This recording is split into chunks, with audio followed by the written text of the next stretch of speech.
Well, good morning.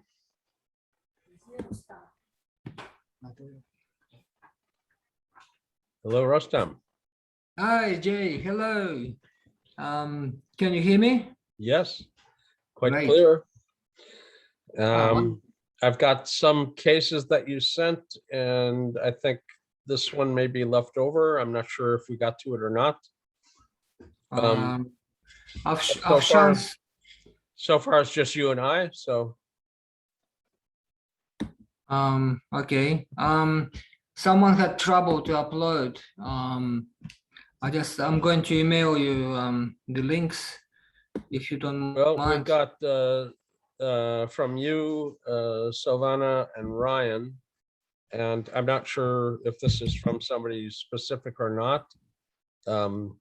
But I just emailed you links to Afshan's files because for some she had some trouble obviously to upload. I'm not sure what happened there. Okay. Well, Yeah. I'm gonna pause the screen sharing and go to my email and see what I might have.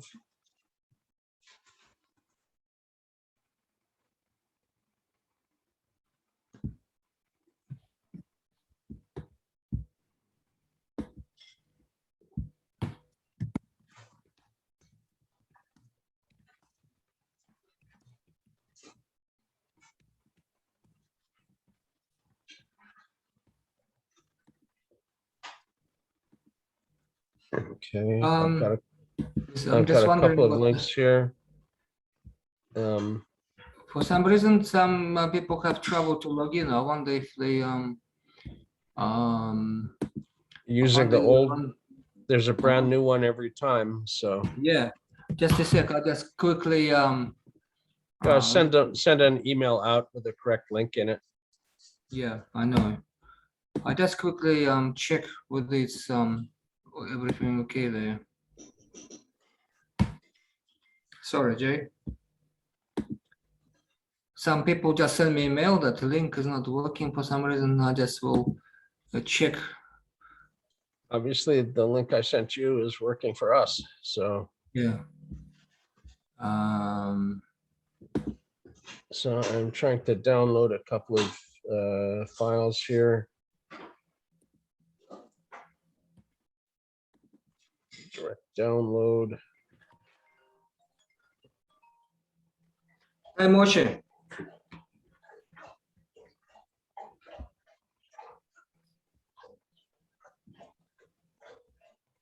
Okay. Yeah, I'm just going to resend the link. Seems like maybe it was some kind of I was able to log in, so I'm going to send everyone the link that Jay just I was different link. Just a second. I sent you this link early this week when you asked for it. I'm sending the new link. Okay. Sorry, Jay, I have to resend the link. Maybe somehow it was not correct link. And what you sent me to download ends up being some unconfirmed file. It's not it's not behaving like a proper download. Okay.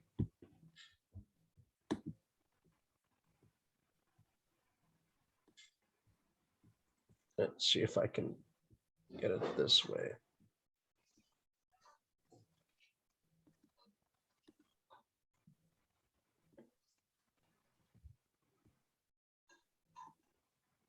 And Just resending everyone the link.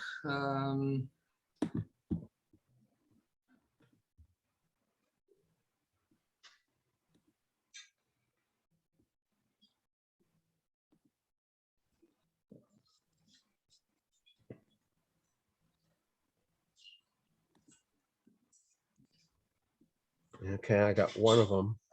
And let's see if the other one does it as well.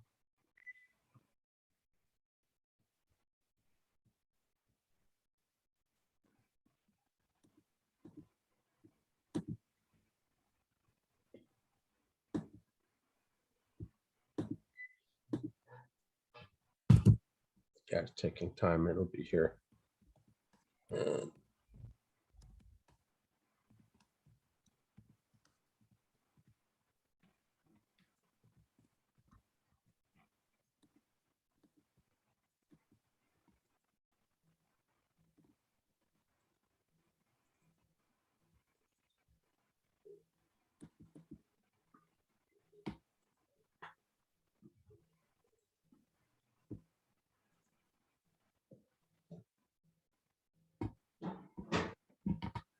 Okay, I got the two that you had just sent, the X files. Eyes open, eyes closed, X. Oh, good. And so far it's just you and I. Yeah, I have to resend the link. I'm not sure what happened there. Some kind of mistake. So my Outlook is playing up. Oh, sorry about this, Jay. Yeah, make sure they know going forward, there's a new link every week. So.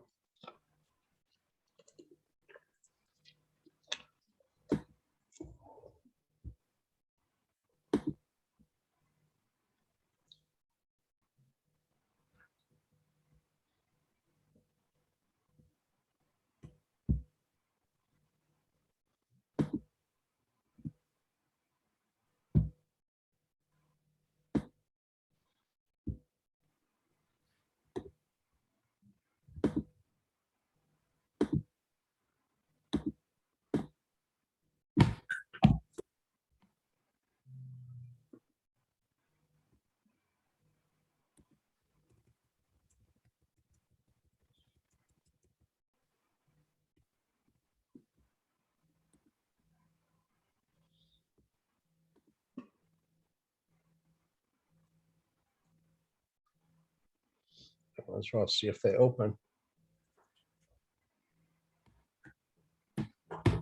Good. I just resent everyone the link. Okay.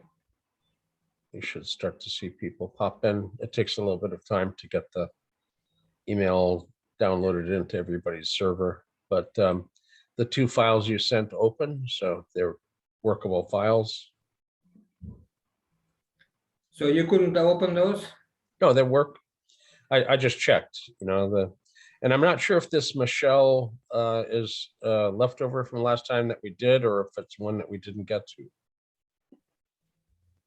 But probably Michelle will know. Sorry, I just resent the link. And we're just getting a stack of people joining here. And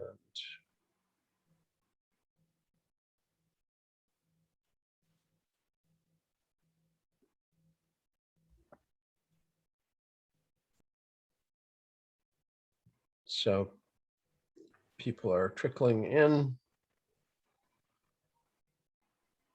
Hi, Moshe. Hello, hello. Yeah, I just sent the link. Yeah.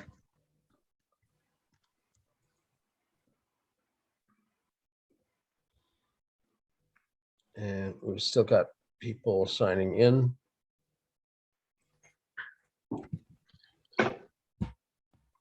Hi, Jay. Hello, hello. And there's a bunch of people cascading in here late, but that notice just got sent out. So.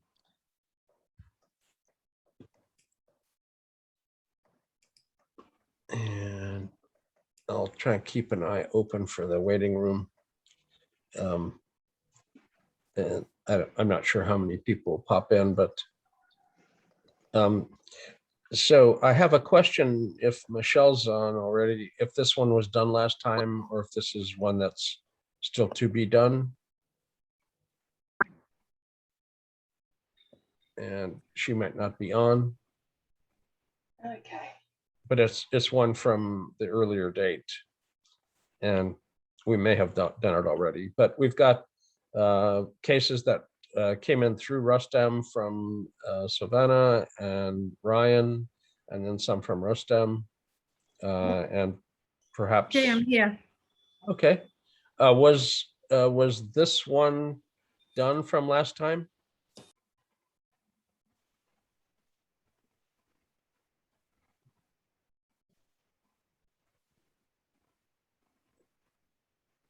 I'm not sure if this one's done, but we've got others here. Anybody want to call out the one that we want to do first?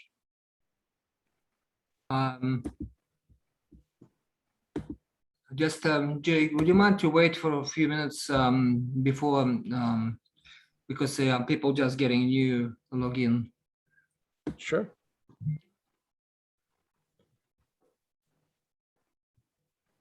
Jay, I would love you to do mine if no one else is going to speak up. That's why I like to see somebody with a bold assertiveness.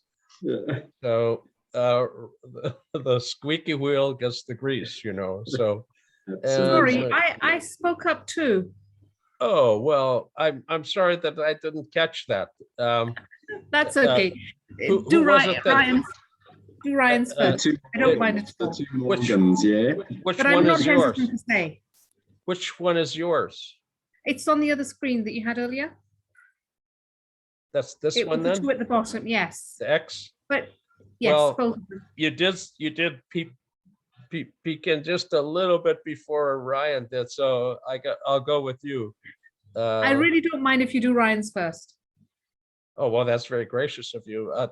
If you two could arm wrestle over it, we'll get the winner very He'd quickly win. here. So I'm sure we'll have time for both, hopefully. Yep.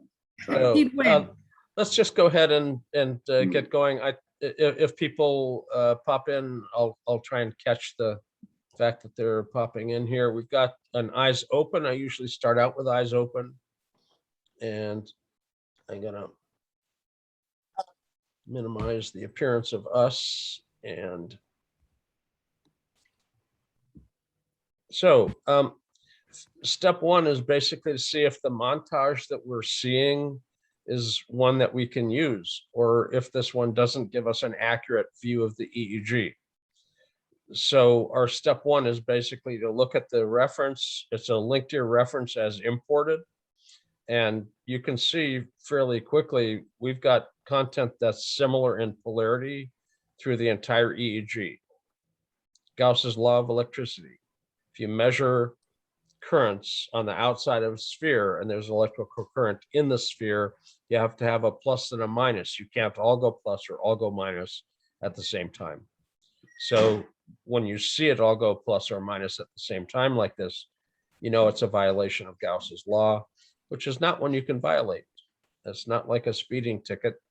You know, everybody's probably gotten a speeding ticket, but this is like impenetrability of matter. And if you got a ticket for walking through a wall, you probably ruined the wall. So here we basically see there's too much of it that's got shared content. Now, as soon as you see that it's not an appropriate montage, we start out with linked ears, but we go to global average as our next option. We've got a biological channel kind of as a buzzy noise that we have to turn off. But the EEG itself suddenly lost all of the shared variance. It's not all jumping up and down at the same time. I'm going to turn off the monitor channel. So we're looking at the raw EEG. It's good to get your perspective on how big it is. This is a fairly sensitive setting, so it's not a lot of power, and we're really not seeing a lot of rhythmic activity. You can see mu, C3 and C4 mu. There's beta frequencies up front that are likely not muscle. Now, muscle artifact is very fast. You can see muscle out of F8, biphasic spikes, all stacked together. But at FZ, which sits on bone, you see a rhythm. 1, 2, 3.5 is about 18. Sometimes there's 4, 1, 2, 3, 4, around 20. But you can see there's a rhythm. It's not a biphasic spike pattern. So there's beta in the EEG. You can see some beta here centrally as well. And again, C3, C4 mu. As we scroll through, I'm gonna switch from 50 to 60. And it's obvious that we have a 60 hertz problem. And the 60 hertz problem is biggest on one channel. And it's going to be a 50 hertz a problem. When we turned off the 50 hertz and went to 60, we got the big buzz. But when we turn on the filter, it still leaves us with a buzz. So it's not unusual to end up having harmonics, some odd frequency generated by a harmonic of 60 that creeps in. We have to be aware that FP1 is a major source of 50 hertz artifact. Now, it could have been a higher impedance electrode. I don't know, but it's usually an imbalance between electrodes that make it a difficult 60 hertz rejection. And again, that FP1's an issue. Beta spindles, muscle and muscle, a little bit of muscle, a lot of 50, and probably harmonics of 50. Occasionally, you can get rid of the faster frequencies by picking a not only the 50, but also a doubling of it, the 100. If I pick it, it's going to warn us. That can change the spectra a bit, but you know, we're there it went. At that first harmonic at 120, excuse me, at 100, basically was the remaining issue. So we kind of knocked the tips off the FP1 artifact. And you know, the EEG's not got a lot of background alpha rhythm. You can see there's some kind of a thalamus in there making some little waves, but it's not really got a nice, you know, full second of stuff to count or even a well-developed wave to extrapolate from. It's not uncommon to have a brief bit of something that you have to extrapolate. You've got 1, 2 plus, which should be just over 10 hertz. And it's mixed in with lots of fast activity. We have mu, quite obviously 1, 2 plus. Occasionally the mu from the central area will be seen parietally as well, but this parietal rhythmicity here doesn't really have mu going on at C3, C4 at the time. So it's not an extension of the mu. If it happened back here that C3 or C4 had mu and P3, P4 had an alpha that was similar in phase and everything, it could be just an extension of the mu, but this is just basically background alpha. And a lot of eye movements. Luckily, ICA takes out eye movements pretty cleanly. Additionally, we have a pulse artifact at the FP1.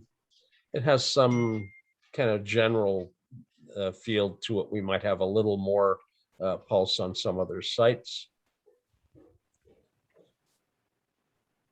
Now it's eyes open, and at some point with the eyes open, it's not unusual to end up seeing lambda at the back of the head. Occasionally we'll have little positive transients.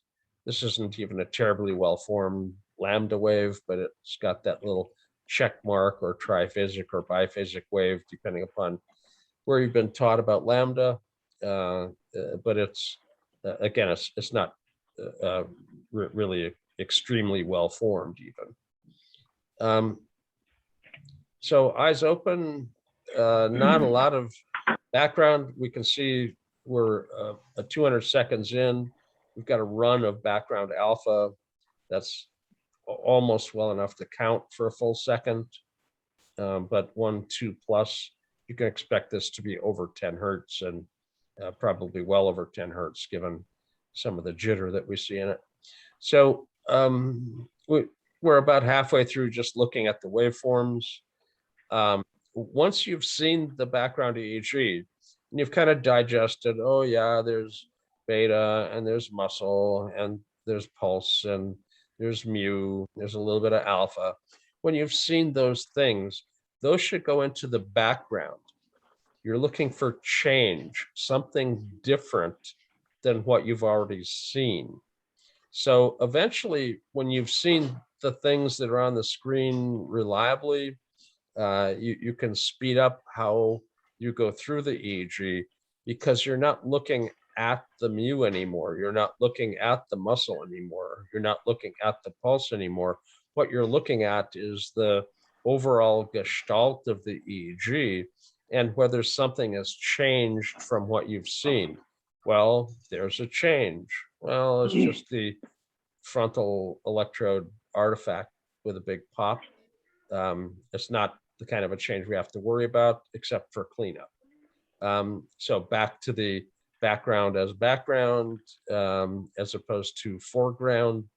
And we're looking for change in the things that we've seen.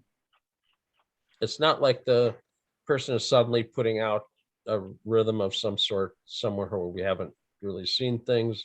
There's a little subtle, slower content up front, but it's not well organized as a rhythm. The EEG is essentially a relatively low voltage, relatively fast EEG with the eyes open.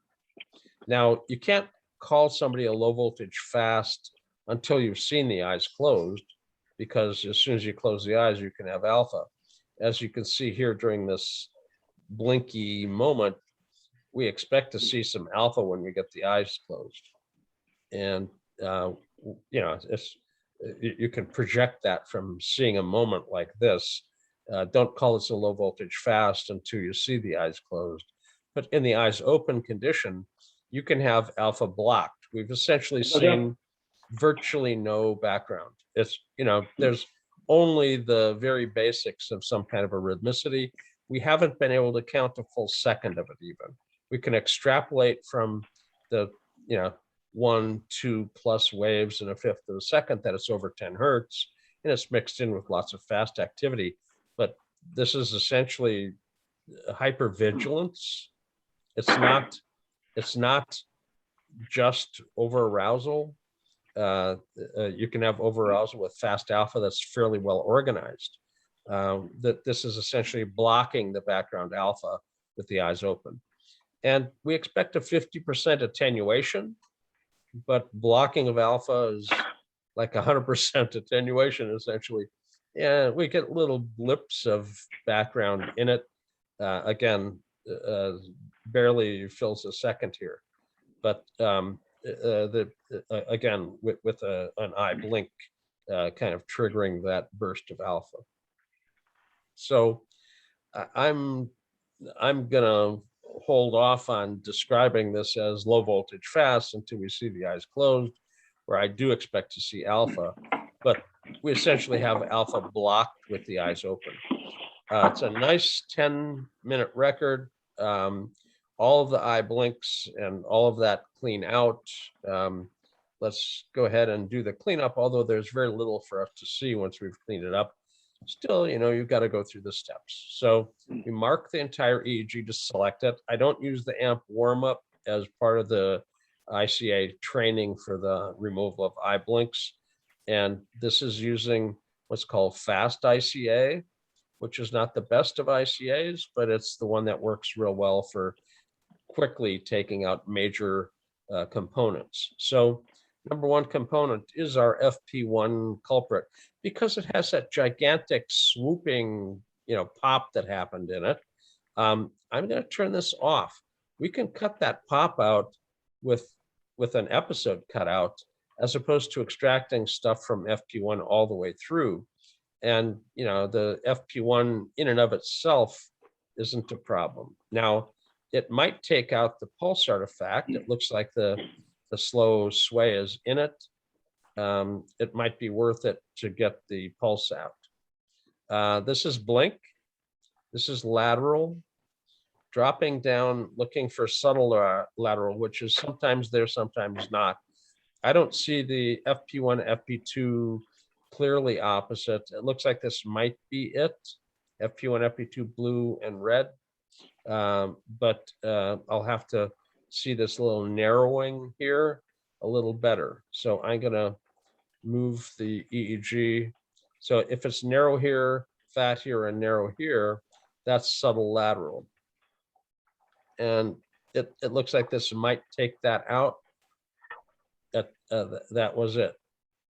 So, and when you pick a component, it's best to look to see what you're taking out, as opposed to just trusting the topography. So you can sometimes get something that looks almost like a lateral eye movement. That's just something out of phase between hemispheres. So you don't just go click happy. You have to be a little bit careful about what you're picking. I generally don't take out muscle. There are a lot of people who do. I generally don't take it out with this. If you're using other software, EEG Lab, MATLAB is a few $100 for a personal license, and EEG Lab is shareware. It has Amica, which is really quite a bit better at taking out muscle. If you're going to take out muscle, you might consider using the Amica instead of the fast ICA built in here.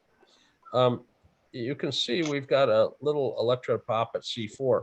It's way down the list. It's tempting to try it because it's a single electrode in the image. If this was like spotty, like something like this, where it's all over the, you see stuff out of phase and it's not discrete from a spot, it's not going to take just that out. If we take it and it takes out the artifact and leaves everything else alone, then it's something we can accept. But you can see C4 has got some mu missing. So we're going to chop out this when we have our chance for mark artifact, not take out the mu. So again, ICA is a powerful tool. The valid criticism of ICA is the fool using it. So, don't be the fool if you can avoid it. Double check your work. You can see we're taking out a huge amount of artifact. It looks like it's doing a reasonable job of cleaning out eye movement. There's a little, almost by accident, EMG being included, but we haven't directly addressed the EMG. There are, again, people who take out EMG. This is one of them. This is one of them. You can see it looks nicer and cleaner, but you have to be, again, very cautious. The F8 is probably lost a little bit of dynamics as well. It's a little flat, as is the F7. Now, the reason I don't usually take out EMG is that the EMG came out, but so did some of the rhythm. And on the frequency spectra, EMG stacks up over on the right-hand side, and you can still see the underlying rhythmicity quite often. So I'm generally not one who's prone to just selecting the EMG to clean up the apparent image, because losing the rhythms that are underlying the fast activity is just really not something you want to do. So you scroll through and look to see whether you got the frequent common artifacts. As tempting as some of the individual electrode issues like that C4 were, usually you should leave them alone. If it's a single electrode issue, it's better to cut it out if it's just happening rarely. So we've, I think, selected our set of artifacts. I'm working, but you OK. can tell me what you want to say. And the slow content at the beginning is obviously artifact. We're going to have to cut it out. We use mark artifact. We set this to the size of the EEG. And at that point, that has to be cut in half or more sensitive. And half would be like 35. 18 is more sensitive. And this is looking between 0 and 4 hertz. This is adjustable. If there's rhythmic artifact or a big artifact that happens to be large but narrower than 4 hertz would allow, you might have to adjust this up to a higher frequency to catch it. But the slow content here, this was just what it was on when we opened this up. Normally, I would start this somewhere at 25 if it was, had slow content. You didn't want to catch all of. You may want to mute I never yourself. expected मैं कुछ बनाऊं तुम खाओगी. You may want to mute yourself. I'm over that now. The microphone at the lower left करने का time गया. is something that you could consider clicking. Anyway, we've got 70 microvolts. 10% of that is set for the fast activity that I catch muscle with. I catch it above 30 hertz because that allows beta spindles, and we saw beta spindles that are in the 20s to still exist, that being thrown out. And 30 to 50 is more muscle than most EEG frequencies. If there's a gigantic 40 hertz rhythm that's important in some way, you may have to work around it some other way. but generally this takes out muscle pretty clean. And, you know, gamma is usually best seen in gamma 2 up at 100, 120, or 80 to 100 anyway. And so we've run that and we'll see what we caught. We caught the slow content. Where the EMG was more intense, it got caught, but the low grade persistent stuff, that's why we set the threshold at 10% to let low grade stuff kind of slip through, would catch the transients. Now, sometimes you have to adjust that and get a little bit more. You'd think, well, I want to catch that. Well, it won't be caught anyway, because that's not 4 seconds. That's not 4 seconds. And the epoch length of 4 seconds will eliminate these little pieces as well. Sometimes you drop your epoch length to 2 seconds, and in which case pieces that are 2 seconds long would be accepted. And here's one that's kind of borderline as to whether it will make it in or not, because again, it has to be 4 full seconds and it's close. But, you know, we see lambda, lambda, lambda, lambda, you know, in the back of the head, mu. We've, you know, the things we saw before we're still seeing. It didn't suddenly create something out of nothing. And there is slower rhythmicity frontally. There's faster rhythm frontally. Basically, it looks like the cleanup has worked reasonably well. The question is, do we want to take more out? Shopping में करोगी? बैठ जाओ. So Plastic से. this slow content ये नहीं, plastic से. may bother White wale. you, and if it's ले आओ, too 15, much 16 slow कितने में? content for you to Sorry, every to reason accept. Donna, please, जो वापस से. Donna. Can we ask Vivek if he can turn his microphone off, please? Just 1 second here. Donna. I'm going to mute Vivek? everybody.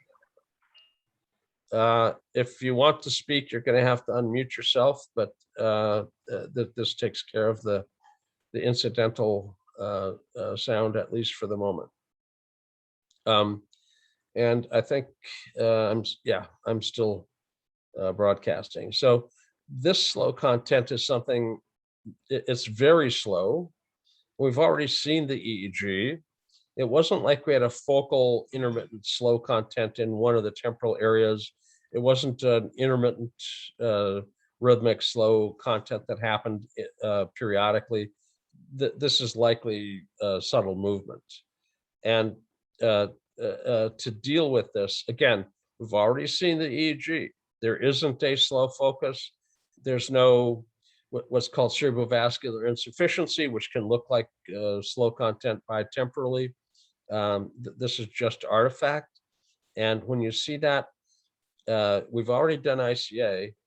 If we move this to 1.6, it should basically flatten this out slightly to make a little less of the low voltage, a little bit less of the high voltage slow content in the spectral processing that we do. So our task right now is to look through to make sure that what we've got is clean enough. The artifacts are generally being handled.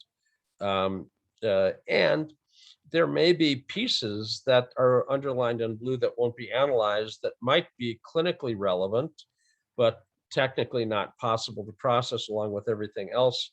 If you see something like that, you should take the snapshot of it. Again, if you have a Word document open, you click on the W and it will insert the image of the EEG that you're looking at into the document. You know, you don't skip over paroxysm, you actually take a snapshot of it. So beta spindles popped up as big rhythm, easily counted 1, 2, 3, 4.5. We expect this to be well up into the 20s as a spectral peak. And if you have a rhythm, if it's sinusoidal, and that's kind of sinusoidal, it'll have a center frequency with a narrow surround. It's not just scattered fast frequencies scattered across the 20, 30 hertz range. This has a rhythm to it. Spindling beta. At more beta than you expect is called F1 beta. F1 for Fred Gibbs. Gibbs and Gibbs discovered that you could see beta in the EEG associated with epilepsy in the 1930s. They described it as F1, more beta than you'd expect to see, and F2, the giant rhythmic spindling excess beta, which by definition is excessive if it's over 20 microvolts in the raw waveform. So if you see a really well-organized spindle, you can measure the size of it. And if if it exceeds 20 microvolts, you may want to reconsider it. That said, my internet connection was faulty. I hope we don't lose the call. If we do, I'll jump onto a Wi-Fi backup. I'll be right back. But this is cleaned up, and we've seen this. This is all stuff we've seen before. You throw it into background activity, and you're looking for foreground changes. So the rhythmic beta that we see, 70 microvolts, is about the size of the cursor. This isn't anywhere over 20 microvolts. So it's excessive, but it's not medically outside the range of acceptable beta for a medical interpretation. It's just a lot of fast activity. So we've seen the EEG. It doesn't really have a lot of, character things to look at. It's a lower voltage, faster EEG. We're going to take the full file, put through a 4-second epoch, which gives us quarter hertz resolution. A 2-second epoch would give us what most databases have, which is about a half a hertz resolution. Some of them have even less, but a 4-second epoch gives you very nice resolution. You can get higher resolution, but it doesn't really yield much clinically. The use of 4 seconds is kind of the best of both worlds. It's higher resolution, but it's not excessive. So, and I use average coherence, and I usually leave it to look at phase if I want to look at it. If you just click coherence without phase, the phase metric is not open for you. I also usually check by spectra. It's not that often that it's used, but if you don't check it, you can't look at it. You have to go back to this to go see it. So it's nice to just check it as a default. So we saw a spectral frequency of beta, and we saw it well up into the 20s. Well, it looks like we got a spectral frequency in the beta band well up into the 20s at about 29. Let's shift the spectra. So we're going up to 64. And I did that with the icons here, faster, slower, shifting the time base. So now this is now the beta-ish frequency at about 12 that we saw at C3, C4, a mu, and there's beta centrally and frontally, but there's a rhythmic spindling beta as well. So it's time to pick peaks and map them. And what you basically do is just start to pick peaks. The fast spindly beta, we don't really see any meaningful faster frequencies. You can see the effect of your filter. If you turn this up, you can see the filter chop that frequency band out. And if we went faster, you'd see the second one out too. So we've plotted that. Let's go back to 32 as the upper edge. So we plotted this. We've got an alpha at the back of the head, but we've got mu as well. And the alpha at the back of the head is usually a little bit slower than the mu. So this is alpha at the back of that about 11. And the mu in this case is up at 12.2. And they map out with totally different topographies. This is C3, C4 mu, alpha at the back of the head. You can see the vague semblance that mu is probably in there somewhere, but the peak frequency of mu is different than the peak frequency of alpha. Yuri's first book talks about mu being a half a cycle to a cycle faster than the parietal alpha prominence. And that's pretty much what you see here, 11 hertz, 12 hertz. You know, forget about the small digits. It's about a cycle a second off. There was rhythmic slow content that was present up front. It wasn't gigantic. This is 0.07. It's not even a tenth of a microvolt in size. So it's a rhythm, but it's not terribly significant as far as the total power is concerned, but we do have some theta frequency coming off the frontal midline, which may be important with respect to the therapeutic intervention, in fact. So this is basically what we've got. The posterior slower content is basically going to reflect the lambda that happened at the back of the head. Lambda is inherently a theta-like frequency to the wavelet, but if it repeats itself, the repetition rate can end up being what you see as a prominent wave peak. So if it repeated itself a few times in a second, that could be all we're seeing. And but if we map any of these posterior peaks, we'll end up with the back of the head. Again, some theta at the frontal midline, but lambda at the back of the head. Now, if you were to look with Loretta for the frequency of 4 to 5, we'd have the frontal rhythmic theta and the posterior lambda in the same frequency band. And you know, they're really two separate entities. The frontal theta doesn't happen when lambda happens. They're separate entities, and as such, component analysis (ICA) would separate them from each other because they don't have the same spatial and temporal dance that they're doing. If you look at the frequency 4 to 5, you'd end up with a blending of those two sources. And the largest one may be the only one you end up seeing if you jump to absolute extreme. The source analysis gives you a more stable ICA, and then Loretta source analysis gives you a more stable source, more reliable source than when you look for the source of a frequency band, which may have multiple rhythm generators within it.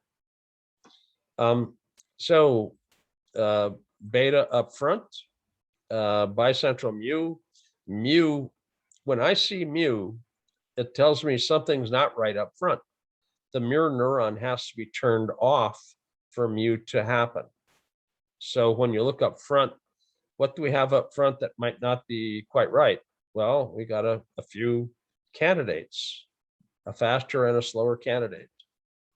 And it could be the mu frequency itself, but it's usually faster or slower content that disturbs the frontal lobe and allows the mu generator to go into an idling state. Like closing your eyes makes alpha in the back of your head. Disconnecting from the outside world with your mirror neurons gives you mu.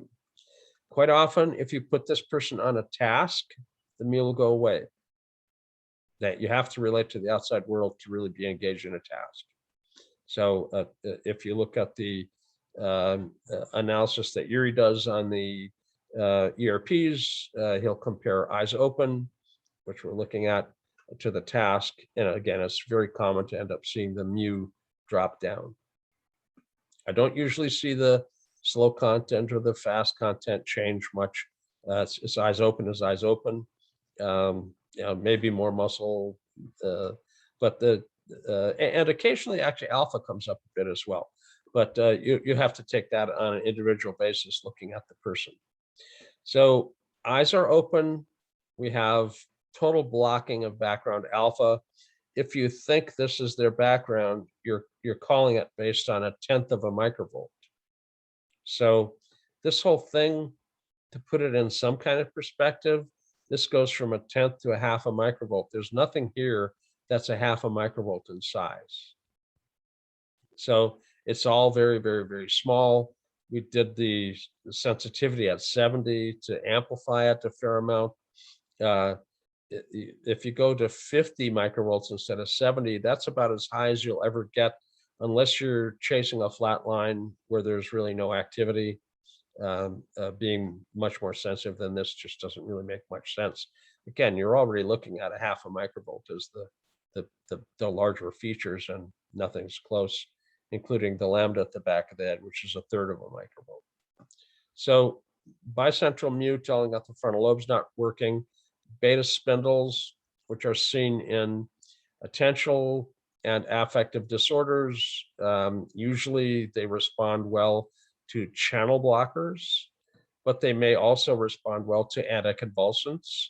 And beta, if there's no paroxysms, may also respond well to antipsychotic medications. The antipsychotics potentiate transients. So if there's a transient in the EEG, and we haven't looked at the eyes closed yet, so we don't know if there is or not, then the antipsychotics would be out of the question. So there's three classes that could deal with the beta spindle. You've got to look at the rest of the EEG before you decide which one to use.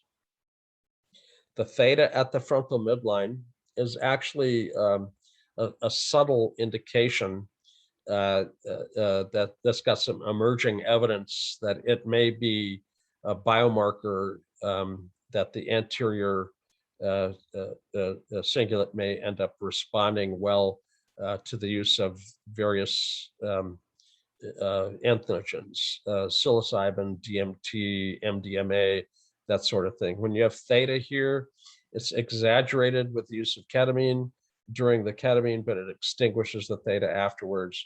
So if they're here for an anterior cingulate that's affective or disturbed in some fashion with obsession or depression, you can consider targeting it with again an entheogen, and quite often TMS to target the same spot at the same time. Actually, that's a patented intervention. TMS and ketamine, TMS and MDMA. They patented pretty much TMS and anything that's mind altering as a medication. It's been patented. The bad news is that they patented all this stuff, but the good news is those patents usually fail pretty quickly on challenge. We need to look at the eyes closed. And it's a .eeg file, so we can open it directly. And the same reason that we had before still exists. We couldn't use it. Oh, we've got some chats here. If you've got a question, you can unmute yourself and ask it. I don't mind the discussion. Jay, there are a few questions there in the chat board. Yeah, that's I just opened up the chat here. So, hi Jay, what's the better way to distinguish beta from EMG? Beta is going to end up not having the same spectral distribution. EMG is going to have a different spectral range than beta, and the beta is usually going to be high teens, low to mid 20s if it's beta. Rarely do you get beta up into the 30s. That's going to be difficult. EMG is polyphasic. It actually intrudes sometimes all the way down into the alpha frequencies, and then all the way up several hundred cycles a second past the normal range that we stopped looking at it with EEG. Historically, people ask me, how can you tell the difference between muscle and EMG? And it was because they were looking at it with a high frequency that wasn't all the way up. This is 30 hertz that when I imported it, that's what it was set at.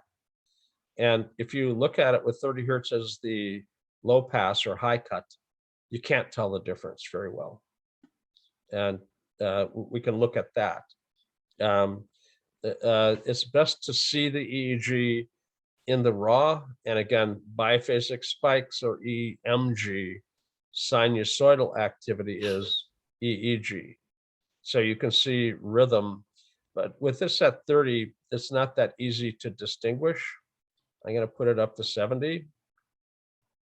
If you can't see the difference between 30 and 70 on the high frequency response, you weren't looking.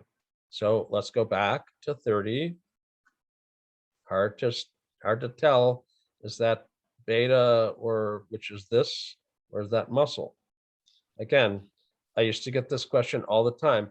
It was from people that were using software that went up to 30 hertz. And there are people that use software that goes only to 30 hertz, and they quite commonly don't look up at the higher frequencies. The medical standard says to go to 70, and you should at least look there. Now, it's uncomfortably noisy, buzzy for your eyes. You can turn it down a little bit, but if you don't go up and look, it's going to be hard to tell the difference between the rhythmic sinusoidal beta and the biphasic spikes of muscle. So, turn up the high frequency end and look at the actual EEG content, and you see spikes, that's muscle. You see sine waves, that's beta. And if you don't have this turned up, you'll never tell the difference. So, again, when I imported it, this was already turned so you couldn't see the fast activity. So we're going to switch the montage to match what we were looking at. And in the global average montage, and I have to turn off the monitor channel here.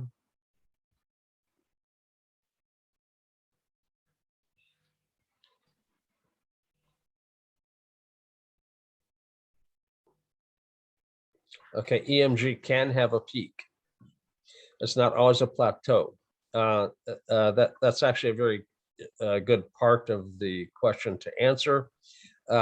If the EMG peaks have an interpeak interval that's common, you may end up having that periodicity seen by the Fourier, which assumes everything's a sine wave. It's too stupid to be real.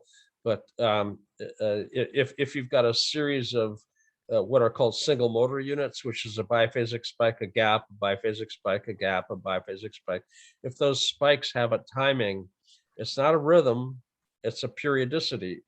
And that periodicity can end up being seen as though it's a rhythm. So you can have an EMG with a spectral peak in it because of the timing of the spikes. And usually single motor units are something you see as the person is just about to quit being tense and they start to let go of the EMG. It's the last little motor unit to quit firing. And you'll see a little tick, tick, tick, tick, tick, tick, tick, tick, tick, tick, and it'll quit. Little biphasic spikes are muscle.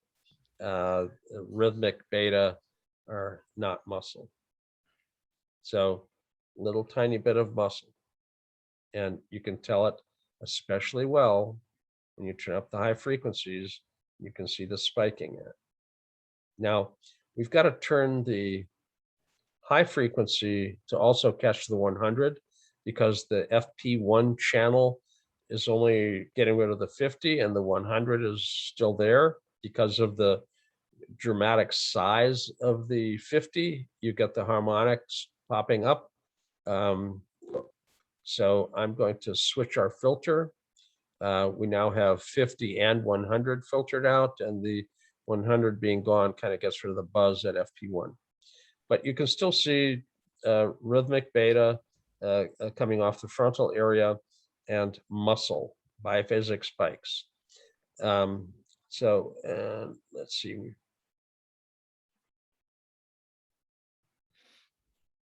Okay, well, lambda wave itself is just it's not the only thing you see when you run the spectra. The lambda wave itself, and then the repetition rate. So when you look at the spectra and you get a big peak, it's different than looking at the periodicity of the lambda. If you measure the lambda waveform, it's usually somewhere in the theta band. Now, this is close. I mean, above 4 hertz would be theta, but this is probably, again, lambda repeating itself to give you that peak. And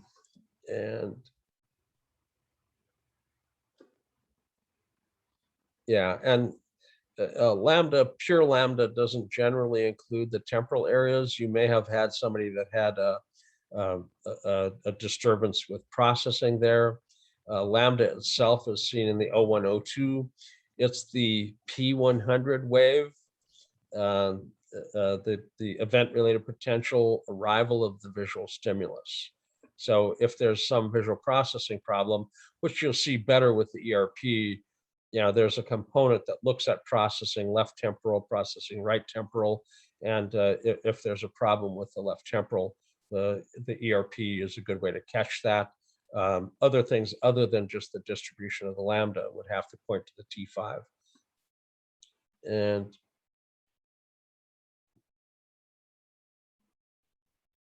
okay, and if they're talking about mu here, if the mu is coming down with the neurofeedback, what does that mean clinically?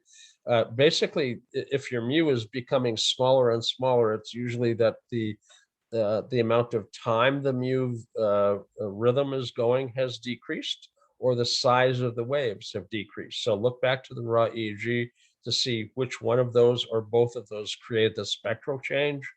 If it's the same, if it's just as often, but they're smaller, it's just the magnitude of it. That's not bad. The magnitude goes down because it's a little more engaged than being less engaged. So it's a positive sign of frontal lobe engagement to have the mu attenuated. It quite often is both a combination of the size and the duration of the spindling that ends up making a change in the size of the power. Because we're looking at a frequency across a chunk of time, if we're looking at it, it's not the amplitude of the mu, it would be essentially the magnitude of the mu. It's the average of the amplitude across time that we end up getting. So, and then if you square that, you got power.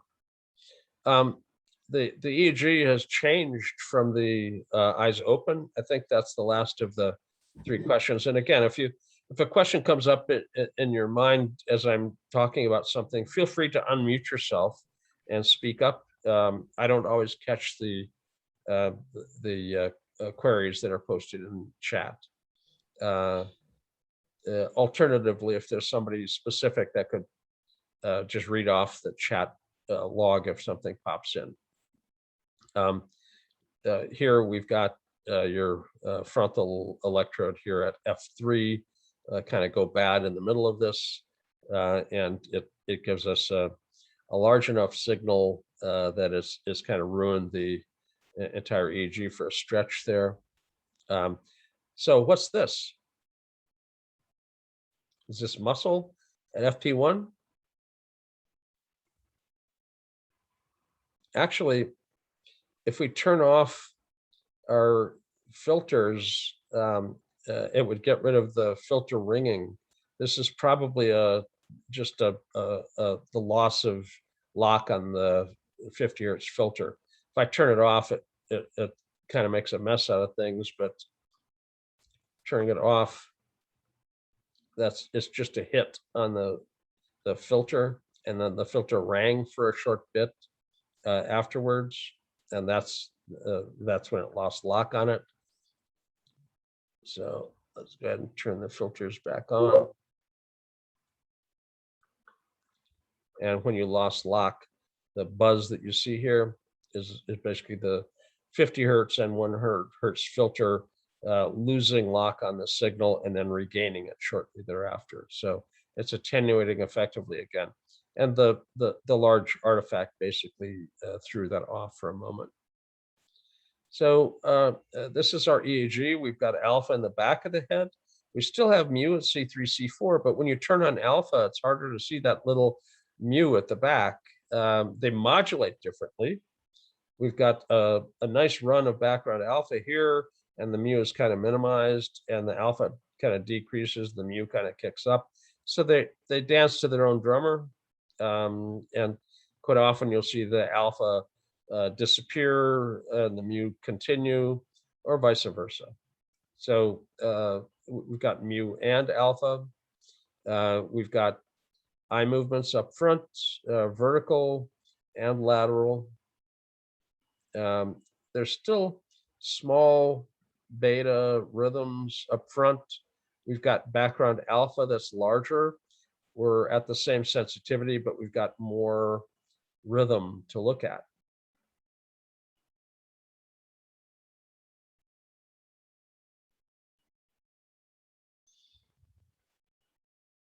So the Fourier will end up kind of averaging how much time people's, have power on what channel. It'll stack it up and show, for instance, if a P8 or T6 was on the average bigger than other spots, the Fourier will end up showing that as the magnitude of the power of the peak. So we'll let the Fourier do that, but Fourier doesn't do a good job separating phase state change. So alpha dropped out here, and theta's got a little bit more content here than it did when the alpha was going. So there's some light drowsing. Now, they didn't drift way deep. This is just a brief dip. We're only 270 something seconds in, but it's just a very brief dip in the vigilance level. This is not somebody who's falling asleep on us, but it's somebody who's got a little bit of alpha dropout happening in the EEG. And Jay, a question. Please. What do you make of the occipital alpha being quite a bit stronger than the parietal alpha? It depends upon the moment.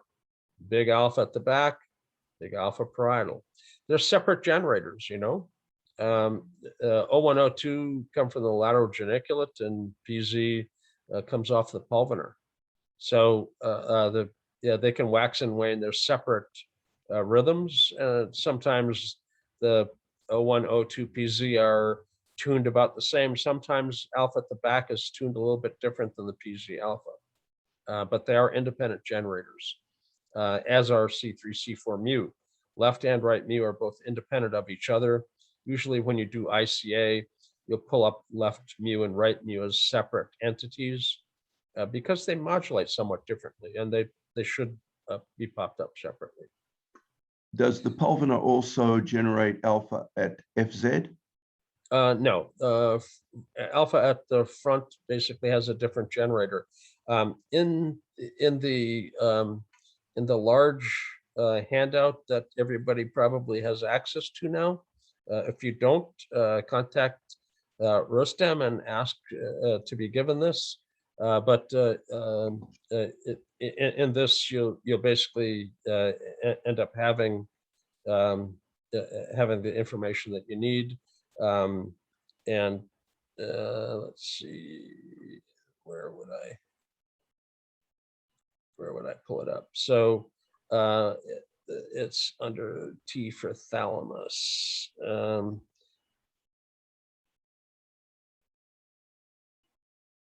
Thalamic projections.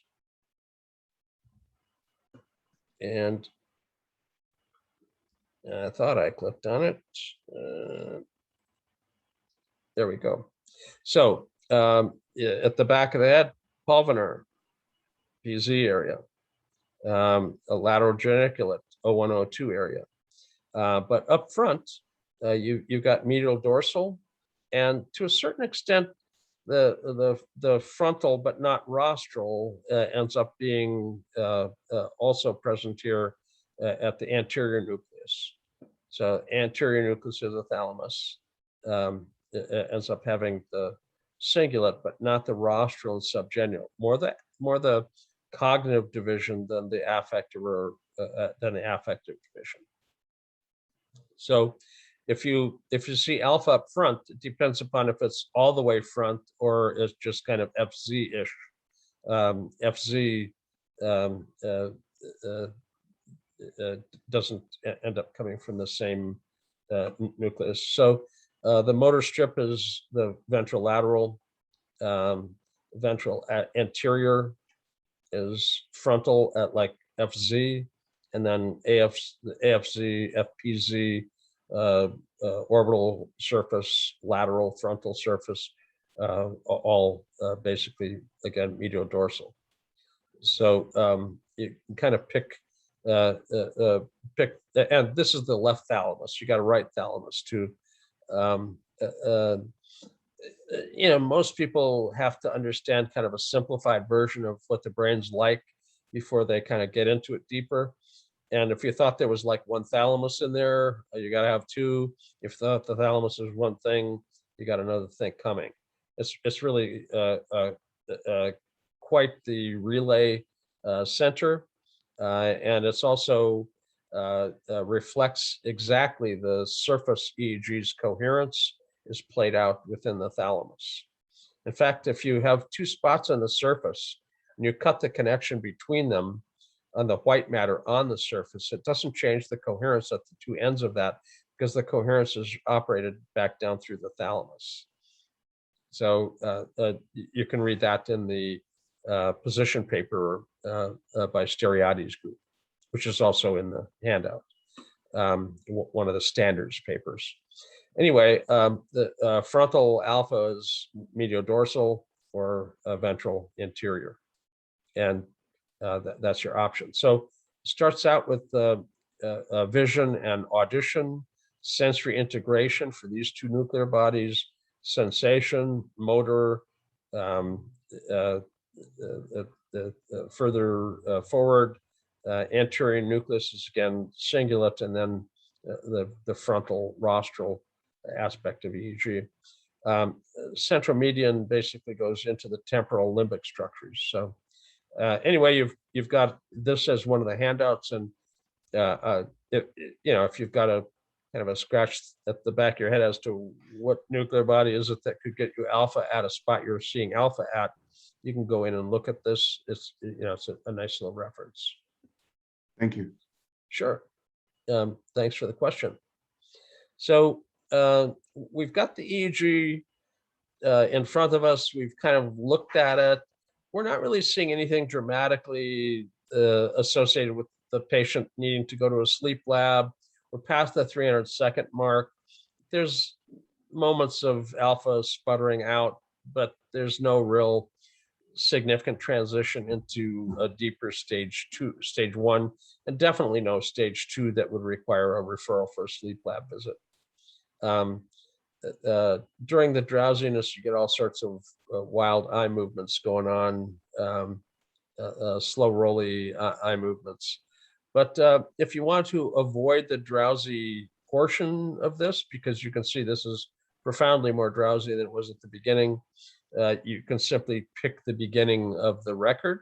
You still should run your eyes closed for a full 600 seconds so the vigilance model can be viewed. There was no significant drowsing before 300 seconds. There's little stage 1 waxing and waning in the level of vigilance in the second 5 minutes of the 10-minute study.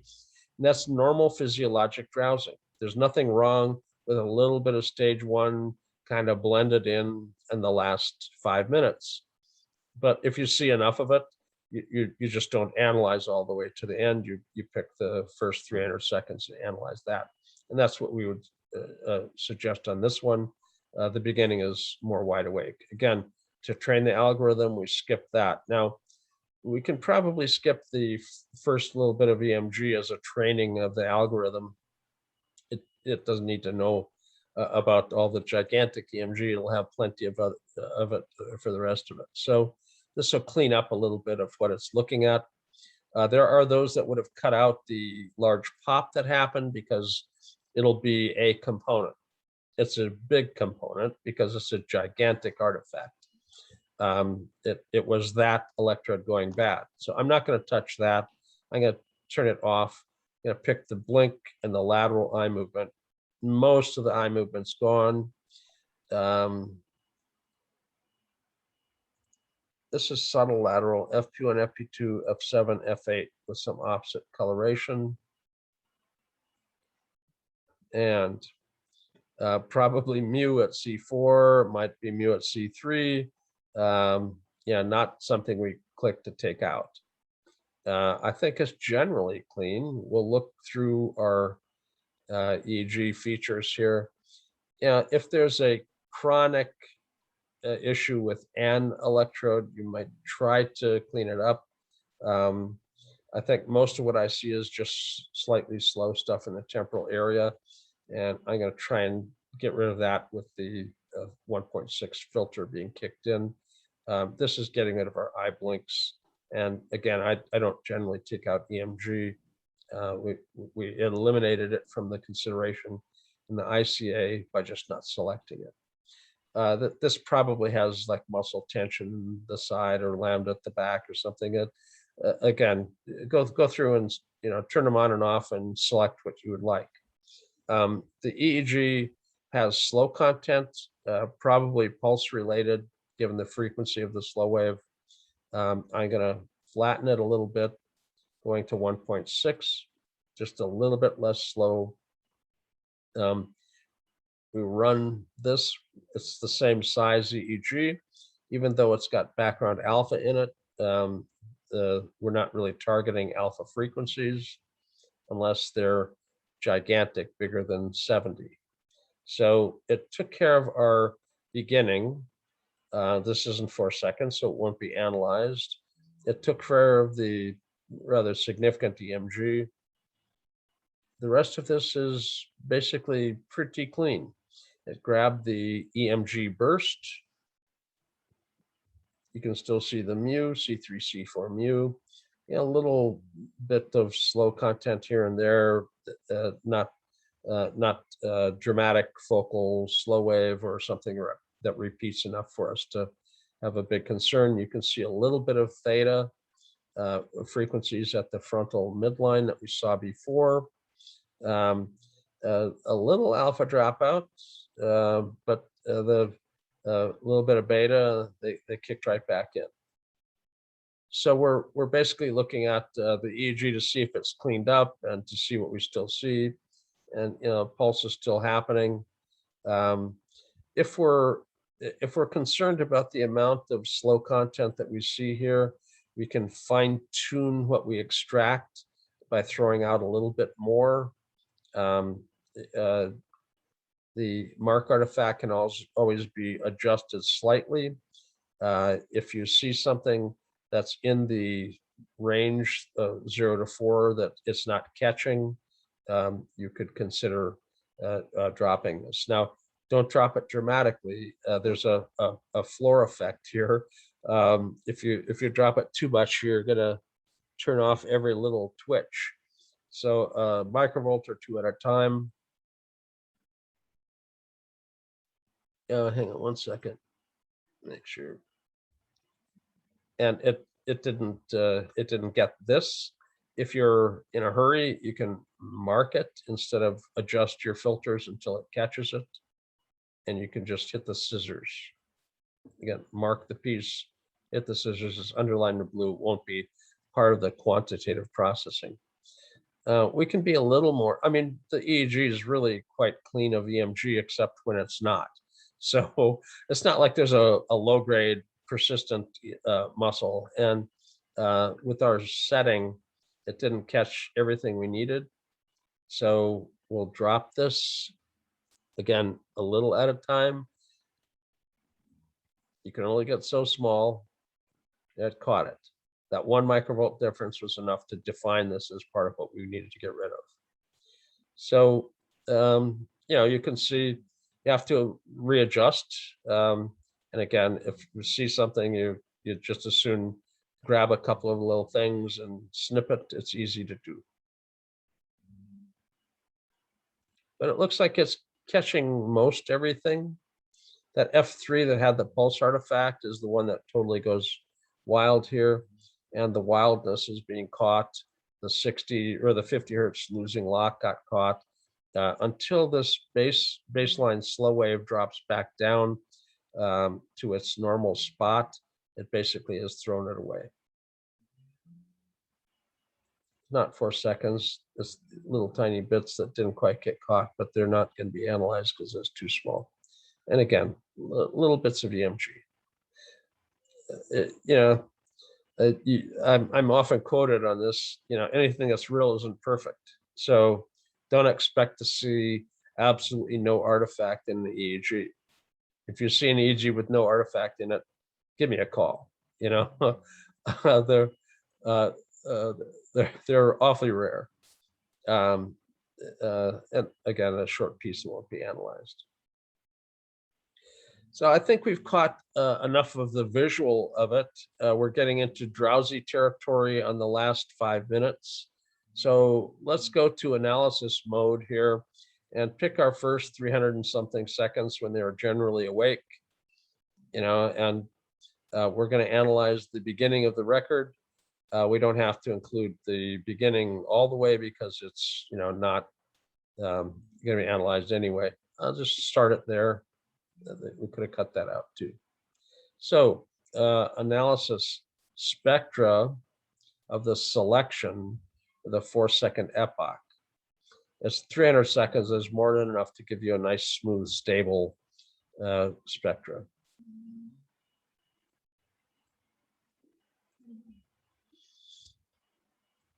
Slightly fast alpha,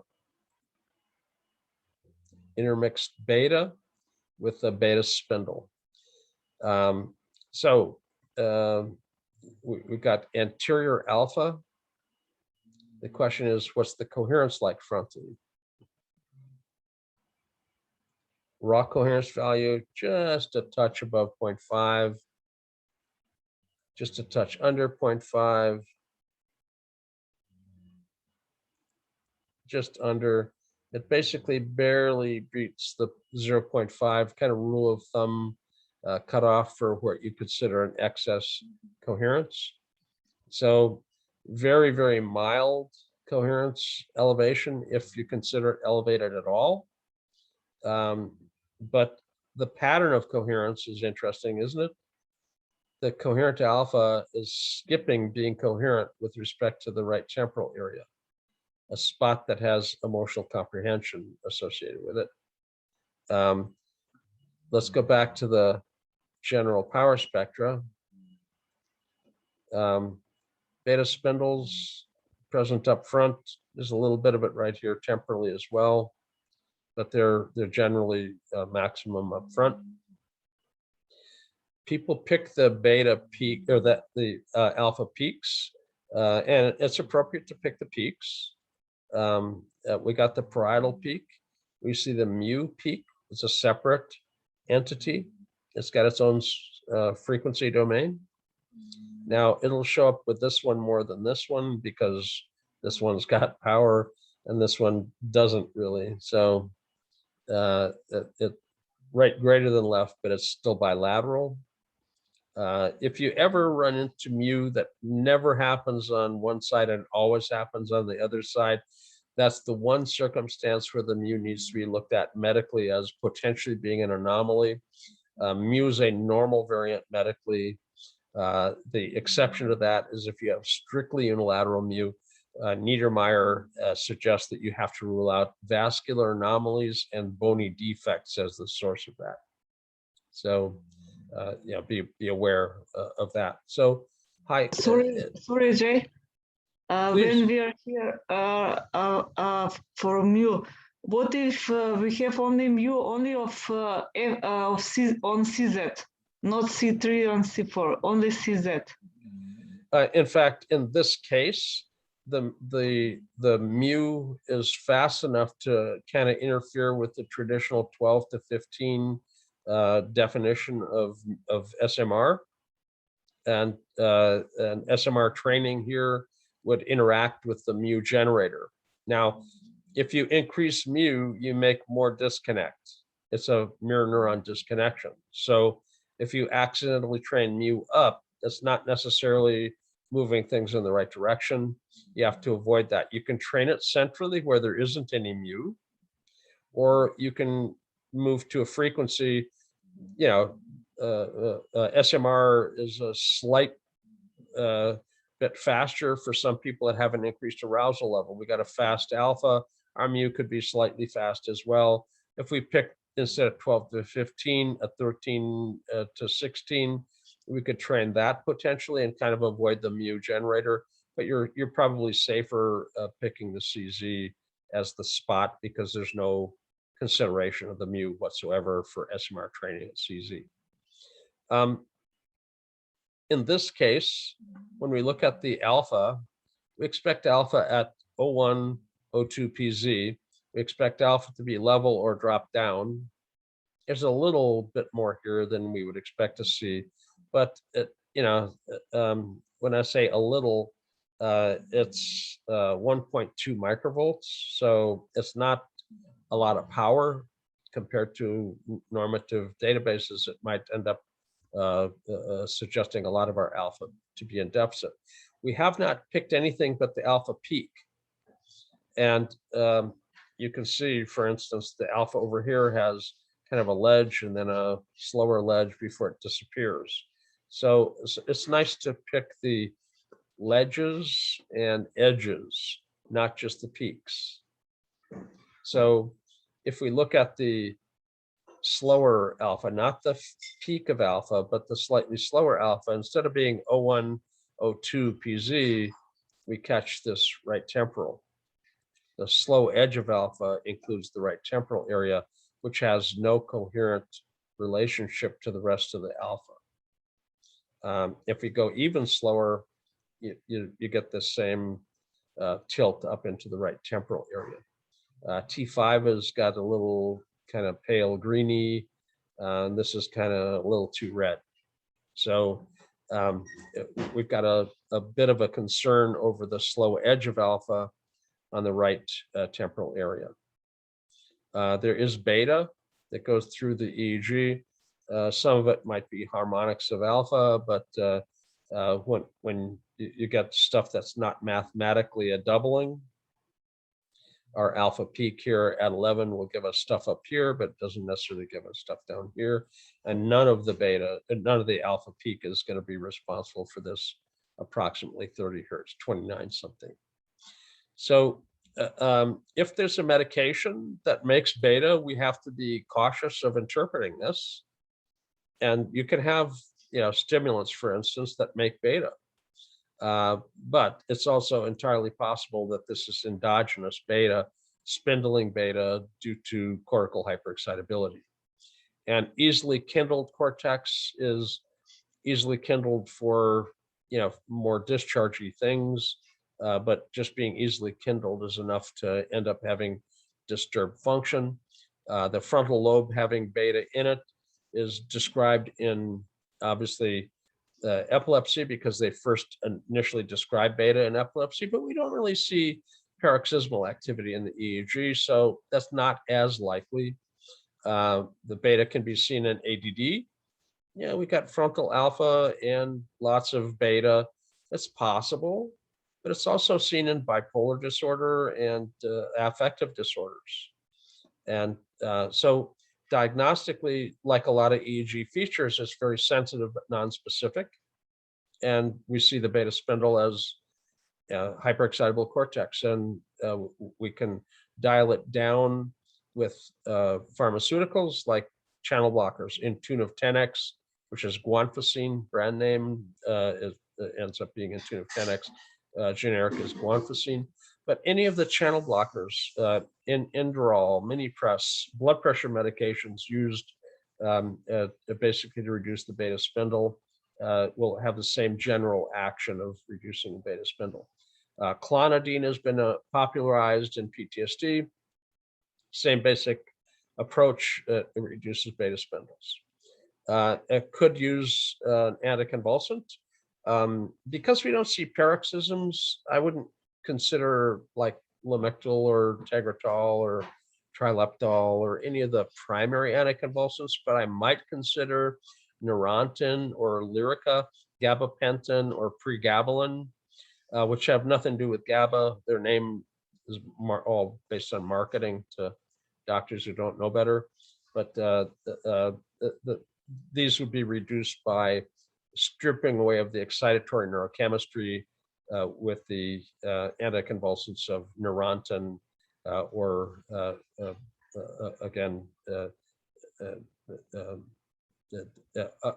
any of the anticonvulsants, and Neurontin and pregabalin are the two primary ones that end up being used for beta reduction.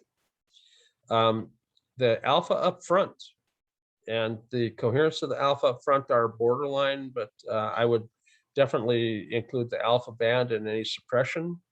Attentional and affective regulation can be improved by reducing the theta and beta and this beta, the theta and alpha as well as this beta. So I would consider basically from high teens up into the low 30s for beta suppression. I would consider basically 4 to 11 or 12 for the alpha and mu related suppression.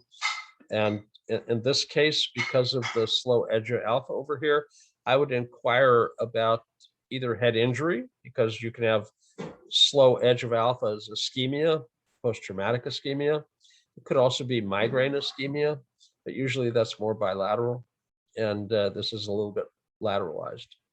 But if there's any symptom associated with social perception, the SMR-like training from CZ can be referred to T6 and suppress the theta, alpha, and beta band and train SMR for stabilization. The frontal is suppress only, the same slow content on alpha and the same beta. We're just not going to train anything up front. And the suppression only can be done at the midline. F3, F4 are actually as big as or bigger than the frontal pole, so FZ will be fine. There's times when FP1, FP2 are so large that we need to move our point that we're going to do our counterbalance from the SMR up a little further forward to catch a little more of the rostral aspect of the anterior midline. What's the symptom presentation on this case? You might have to unmute yourself. Yeah, he suffered an epileptic fit and ended up with a number of tics that he wasn't aware of, a constant element of tics that were observed. And then when his parents started telling him, he was in his early 20s, and he was hypervigilant. He was disconnected from the outside world, basically, and emotionally not connected at all. So those things, elements came in through the clinical assessment anyway, and that fitted the situation. But after the one epileptic fit, the neurologist actually put him on medication, and he didn't want to be on medication. Okay. So he was looking for something. It's always the person's choice. I wouldn't push the anticonvulsants strongly because there was only one seizure, and seizures can be because of EEG, but they can also be from metabolic or toxic or immune issues. In this case, it was toxic. Yeah. From the information that I collected, it was toxic. Yeah, so we don't always have to find a spike in wave if the person has got a seizure history.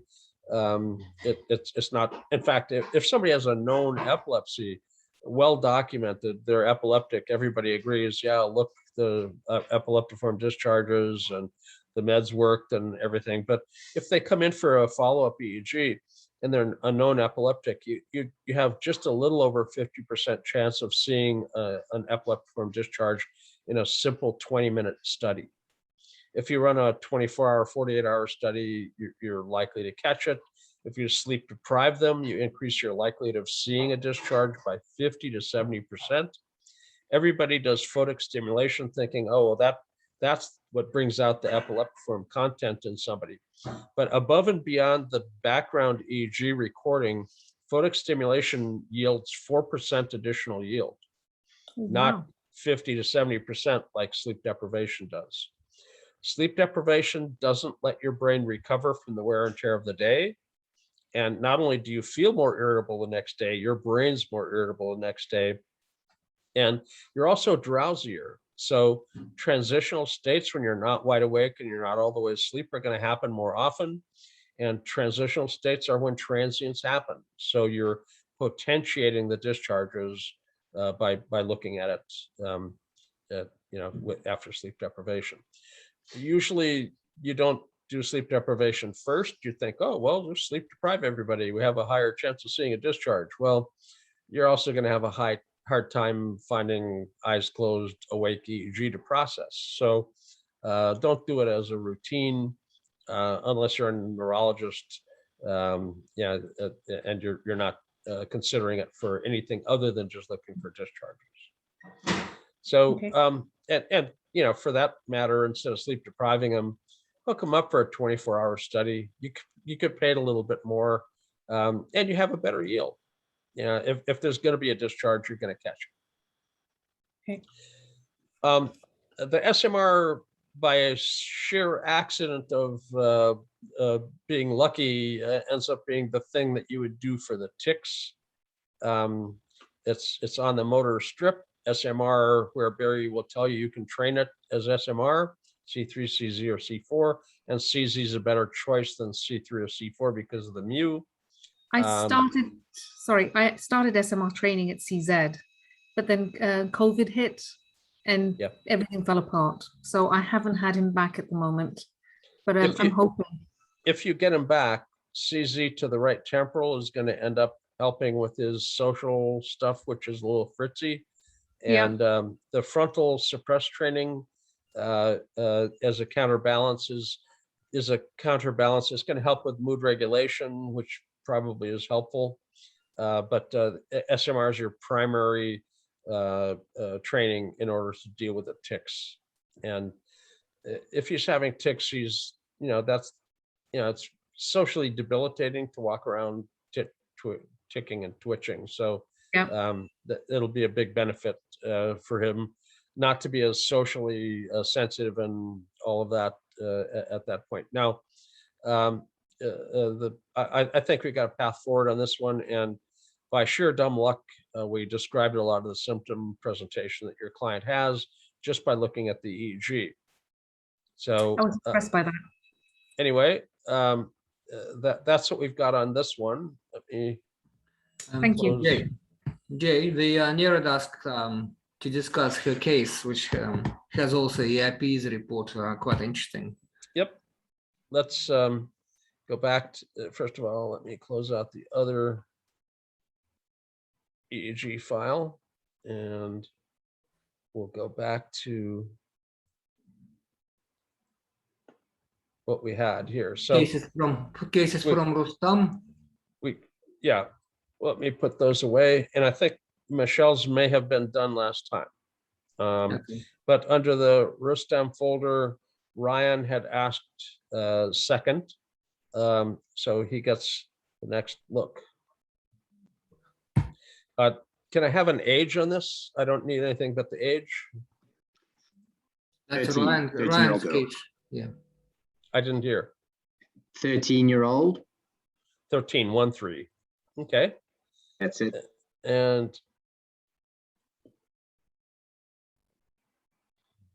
so this should pop open. And these are classic 1020 electrodes.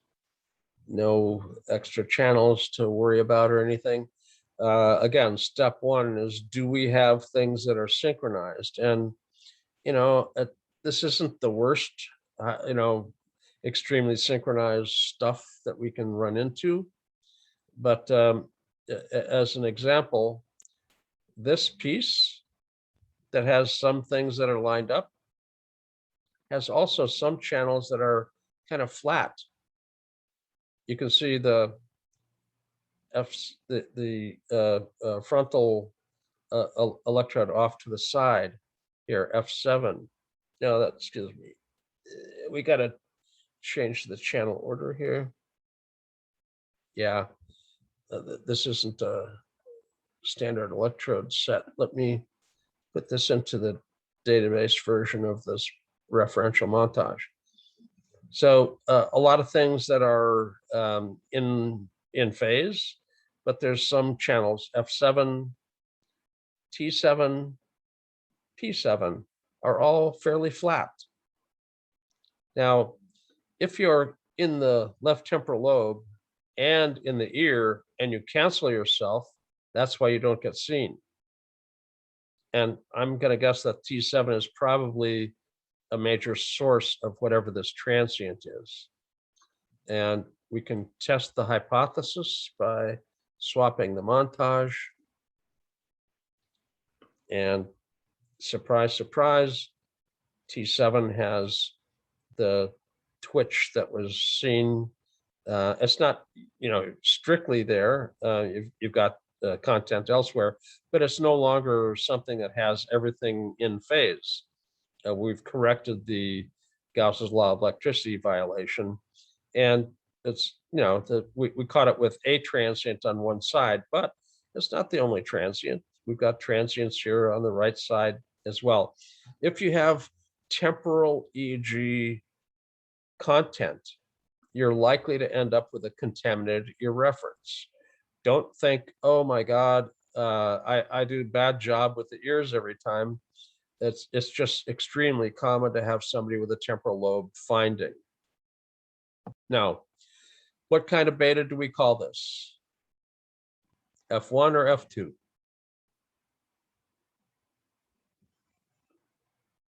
Gibbs and Gibbs would call this an F2 beta spindle, spindling excess beta. Look at the size of it. It's peak to trough when it's at its biggest is pretty close to the size of the cursor, which is 100 microvolts for the size of the cursor approximately. I think that's bigger than the 20 microvolt limit for the medical interpretation of the EEG. We've got a beta spindle, a spindling excess beta that's highly significant. Now, where it's located is also something to look at. CZ beta spindles, insomnia. Frontal beta spindles, impulsivity, hyperactivity, bipolar disorder, those kind of things. So it's a totally different presentation than CZ beta spindles. We published a paper together. CZ beta spindles were the strongest correlation with insomnia. There's a replication recently by Martijn Arns and everybody, and they didn't have a general patient population. They pulled ADD and anyway, it was a couple of DSM categories, and they found frontal more than CZ, and they found it to be more associated with impulsivity than insomnia. But again, it wasn't a research domain criteria search of the entire population.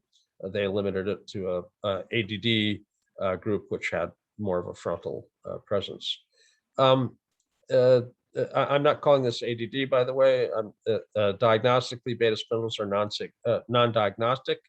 There are a lot of things it's sensitive to, but it's not a diagnostic feature.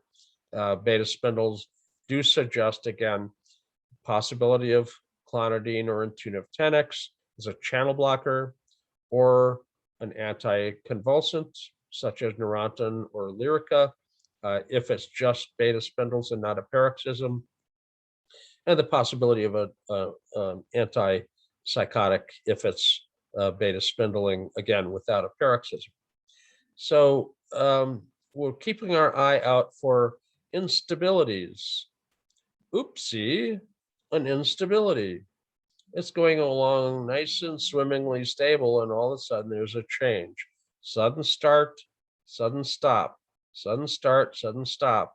These are transients, but they're a bit of a burst. It's an instability. So if you gave this person with the beta spindles an antipsychotic, it could make the behavior worse if it's being driven by the discharge. If it's just the beta, it might have some benefit, but you're risking it. If you see this EEG, I'd pick an anticonvulsant or a channel blocker before I'd consider an antipsychotic because of the transient, the bursty look to the EEG.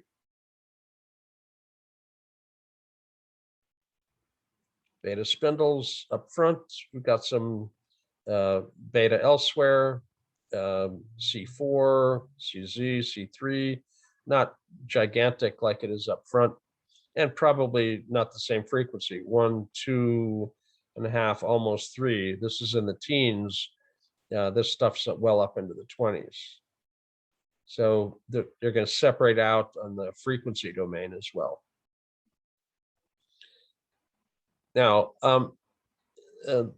I'm not seeing this as a stable EEG. And again, this has got some left frontotemporal irregularity. Notice how similar that wave is to F7 and T7. The thing that contaminated the ear for the little piece that we picked was this. We saw stuff on the other side, so you can't say it's just left-sided, but there's paroxysms here. And a little bit of a drop in voltage and a fairly significant sharp transient. This is not a spike.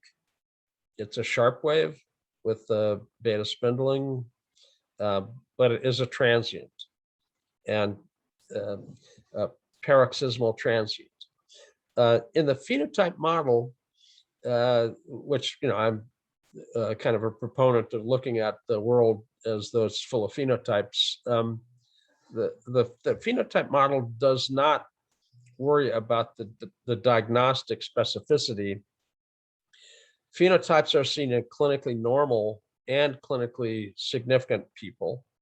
It's the extent of the divergence of the phenotypic pattern that determines whether you're looking more like normal or more like a clinical person.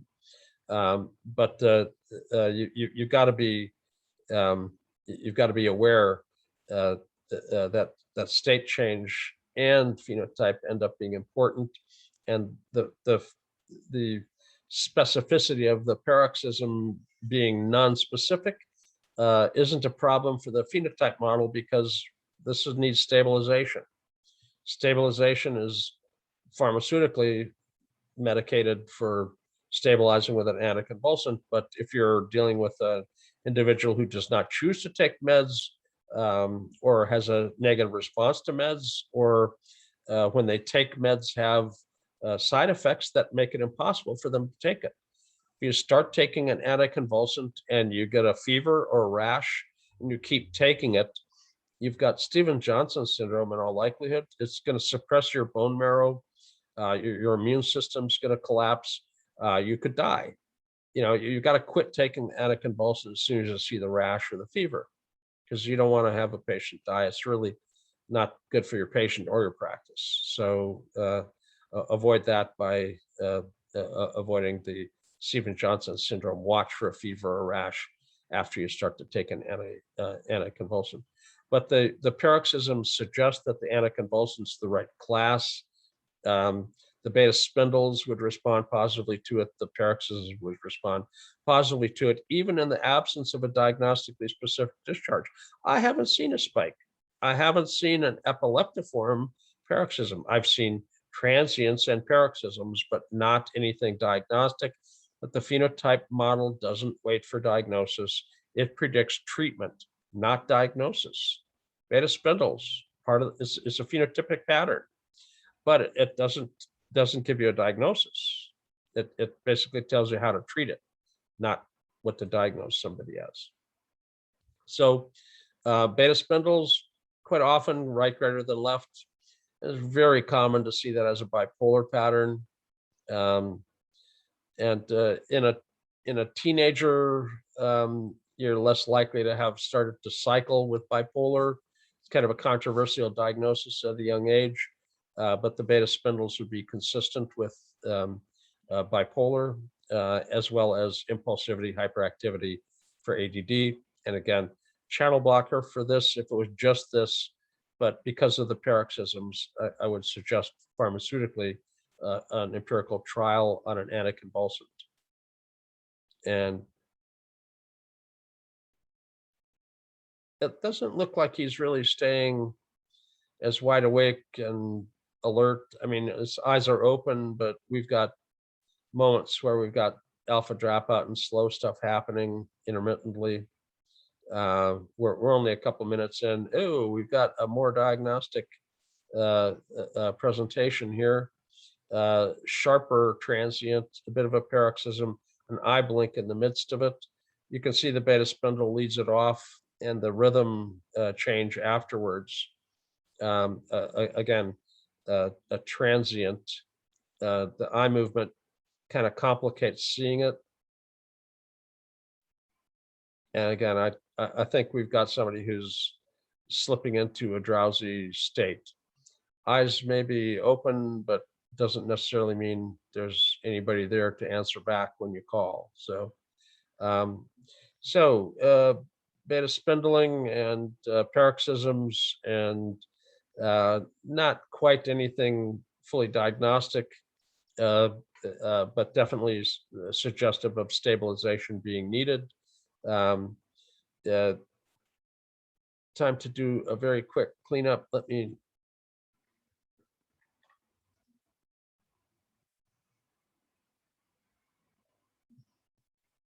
Okay. Somebody's asking for the ES case to be done.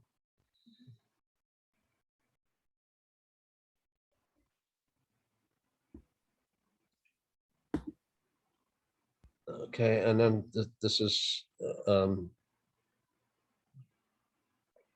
you asked a question on Facebook, so.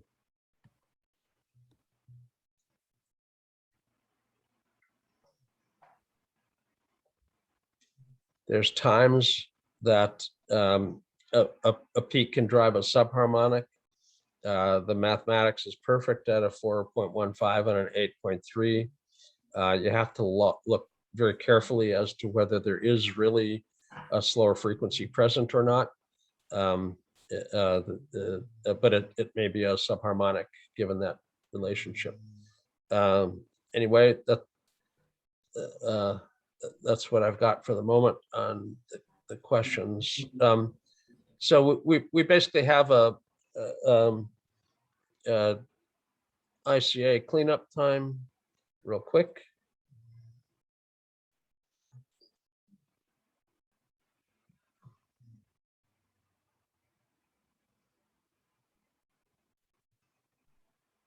And don't you know today this will go to 500, huh? There we go. So number one is picked already, but it's basically a background rhythm of some sort. You turn it off. This is blink. Now this is out of phase left to right, but it's not lateral eye movement. Dropping down the list, this has got some lateral. We may have to kind of cherry pick two components to get all of the lateral eye movement. This is probably the subtle lateral FP1, FP2. If we see significant lateral aspects to the eye movement, we can cherry pick the eye movement out from the two components, but I don't generally just pick them because they can be picked. And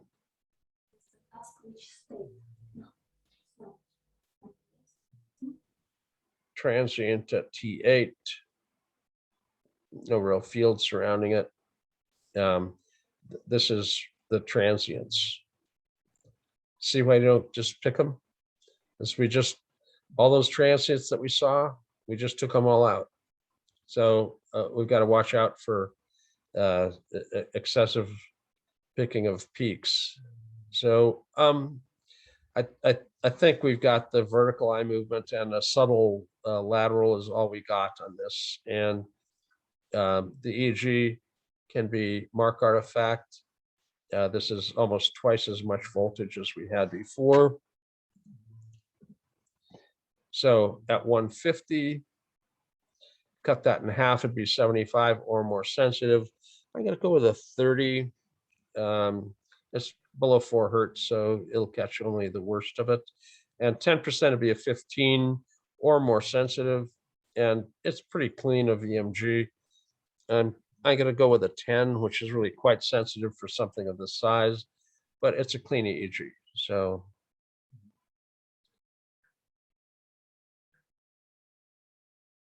and it's cleaned up.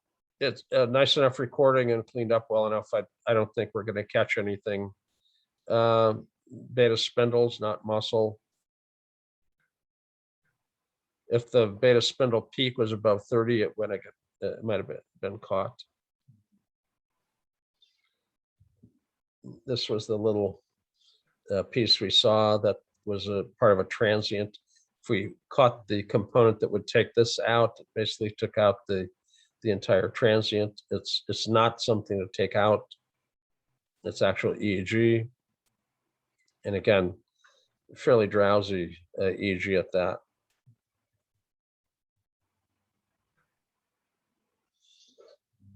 We can run what we have through the Fourier.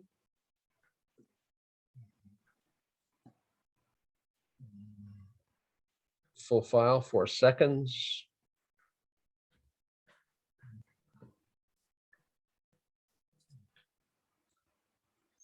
Okay, so we've got CZ and PZ with the slower peak, as well as some other locations. If we pick the peak, we should be able to see wherever it's located, it'll map.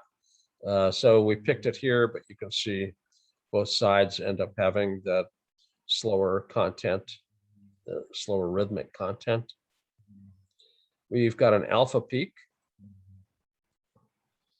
We have an alpha range. I'm just going to pick the slow edge of alpha as it trickles into the theta band and see where that lies. Mostly at the back of the head, slightly slow alpha rhythm.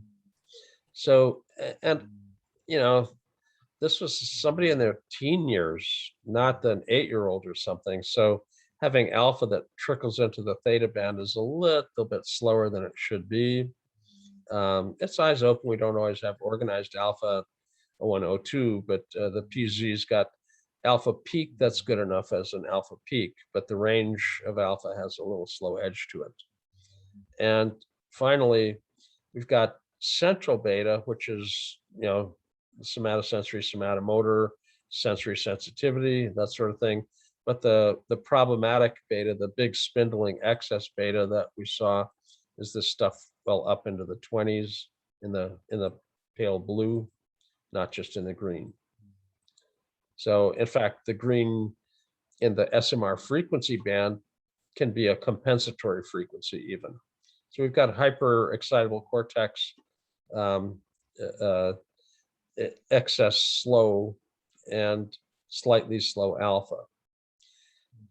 If this person has theta frequencies, they would normally, as an ADD person, be given methylphenidate for frontocentral theta.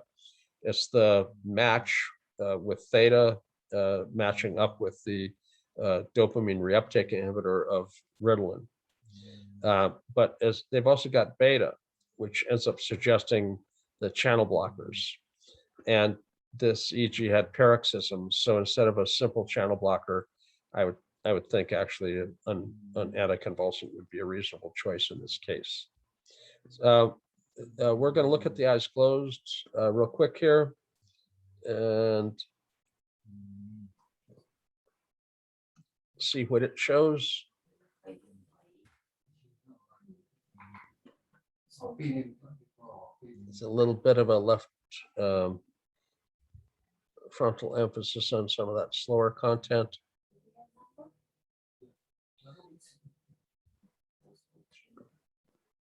Lateral eye movement, F7, F8 opposite polarity, T3, T4 opposite polarity. This is a lateral eye movement. Gives it kind of an interesting look to the EEG, but that's all lateral eye movement. This is actually background alpha rhythm, possibly responding somewhat to it. The spindling excess beta is still present.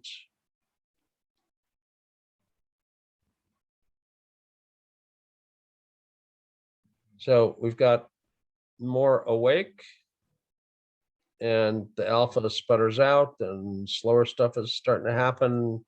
We've got vigilance regulation issues already, and we're only 90 seconds in.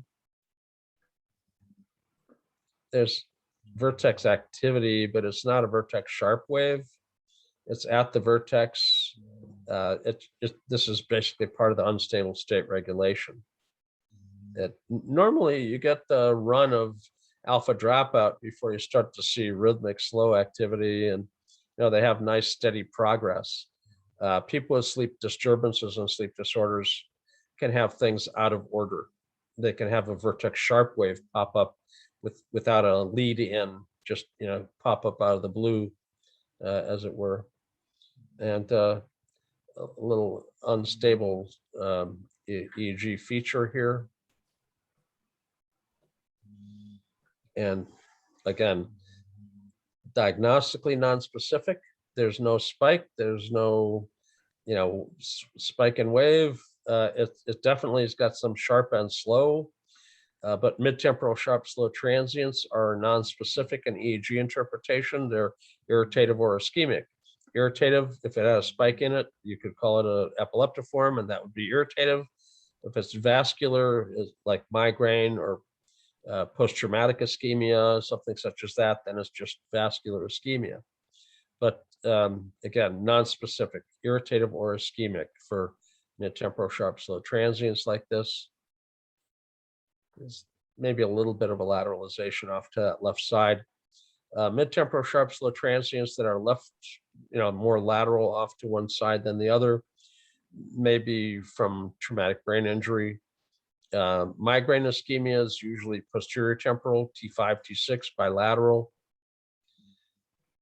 Trauma usually gives it to you, more likely the orbital and lateral frontal surfaces and the anterior aspect of the temporal lobe. Those are where you have the statistical probability of seeing a discharge.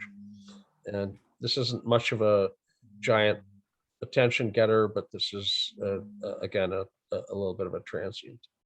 So what's the clinical history on this one? Gonna have to unmute yourself. Yeah. So Jay, she's nothing reported from the family at all or parents. The young girl has initiated the assessment to question ADD, partly because all of her peers and her cousins are diagnosed with it, and she's seeking stimulant medication. She does report difficulties with attention and focus. She excelled on all of the neuropsychology tests that I did. So it wasn't flagged on any functional neuropsych testing. Depression and anxiety for sure. And then finally, she's reported trauma, some significant trauma in her life, but won't divulge to me what that is.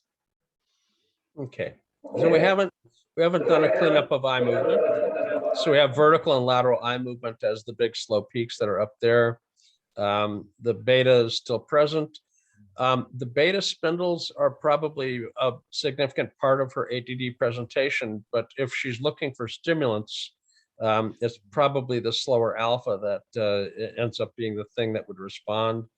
The frontocentral slow content would suggest methylphenidate. The slower than it should be alpha suggests actually an amphetamine or Strattera, which speeds up the background.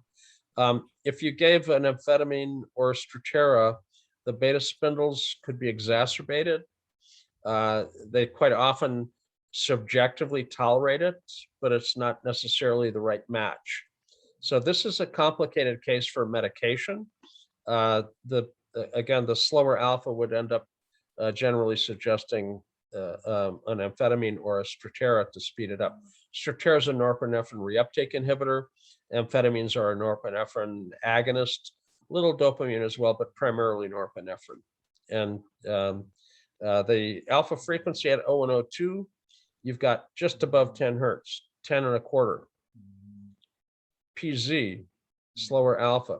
There's a sensory integration aspect to the alpha being slower at PZ.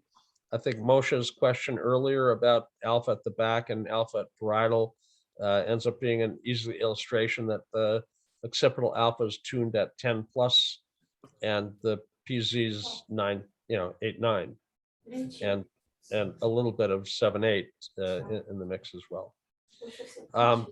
I would suggest that neurofeedback is probably the better alternative for this. If there's trauma, we usually see trauma markers here. This doesn't have a large alpha, but it does have slow content in it.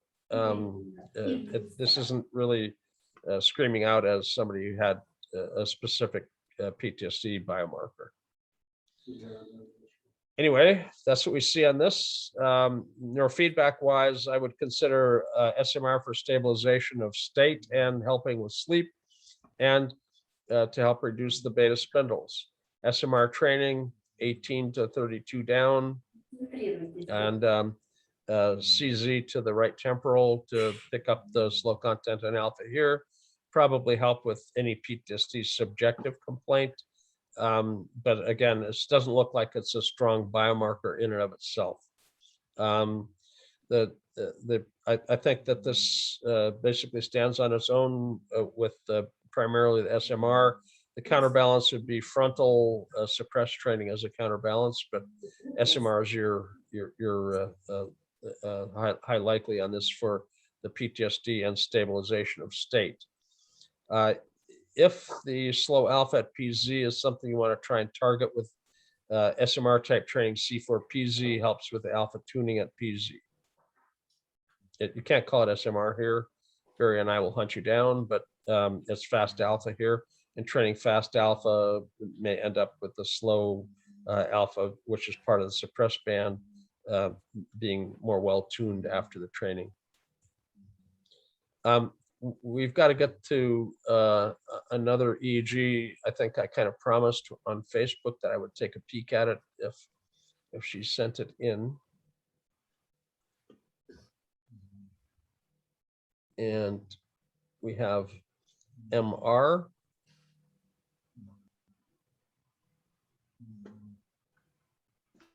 And this starts out with the eyes open. This has eyes open and eyes closed in the same file.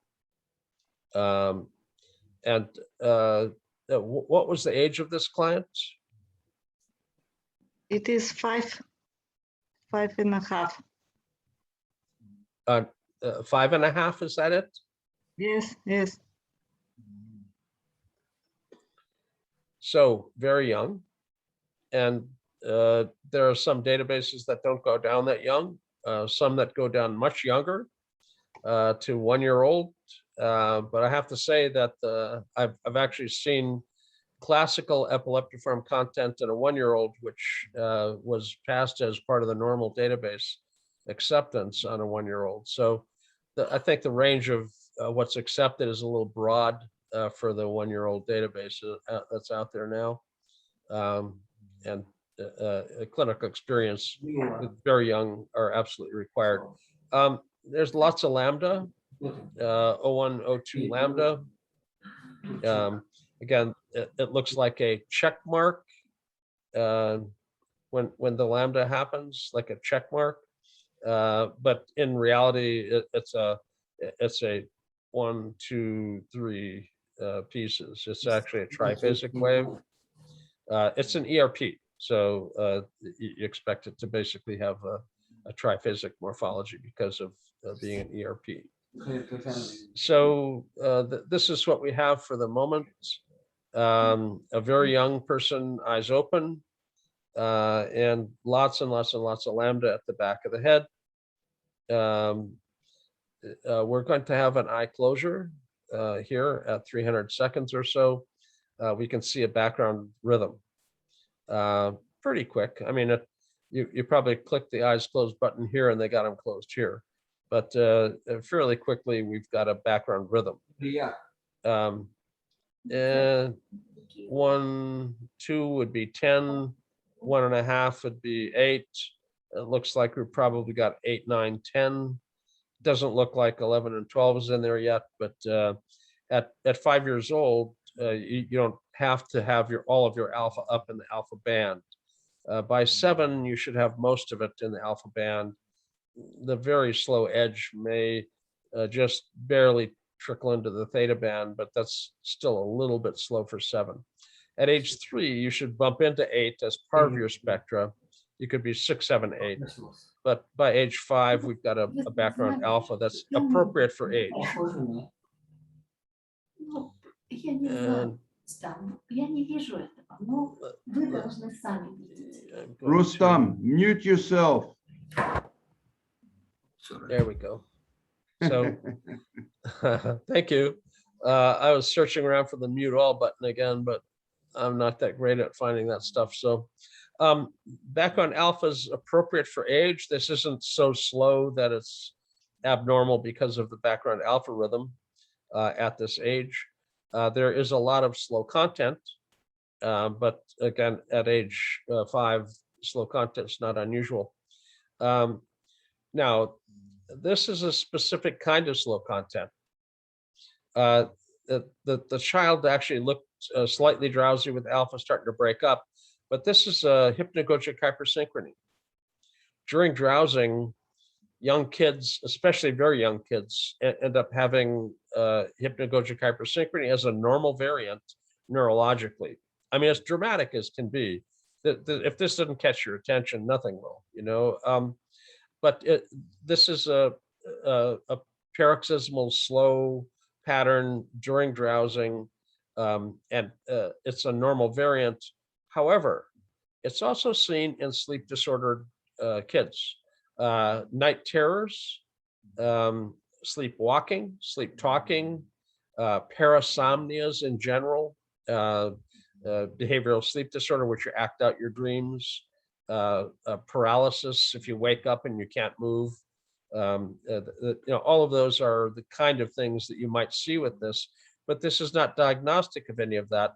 It's just a suspicion. When you see a hypnagogic hypersynchrony, look for a parasomnia. It's, you know, again, normal variant, dramatic as can be, but a normal variant.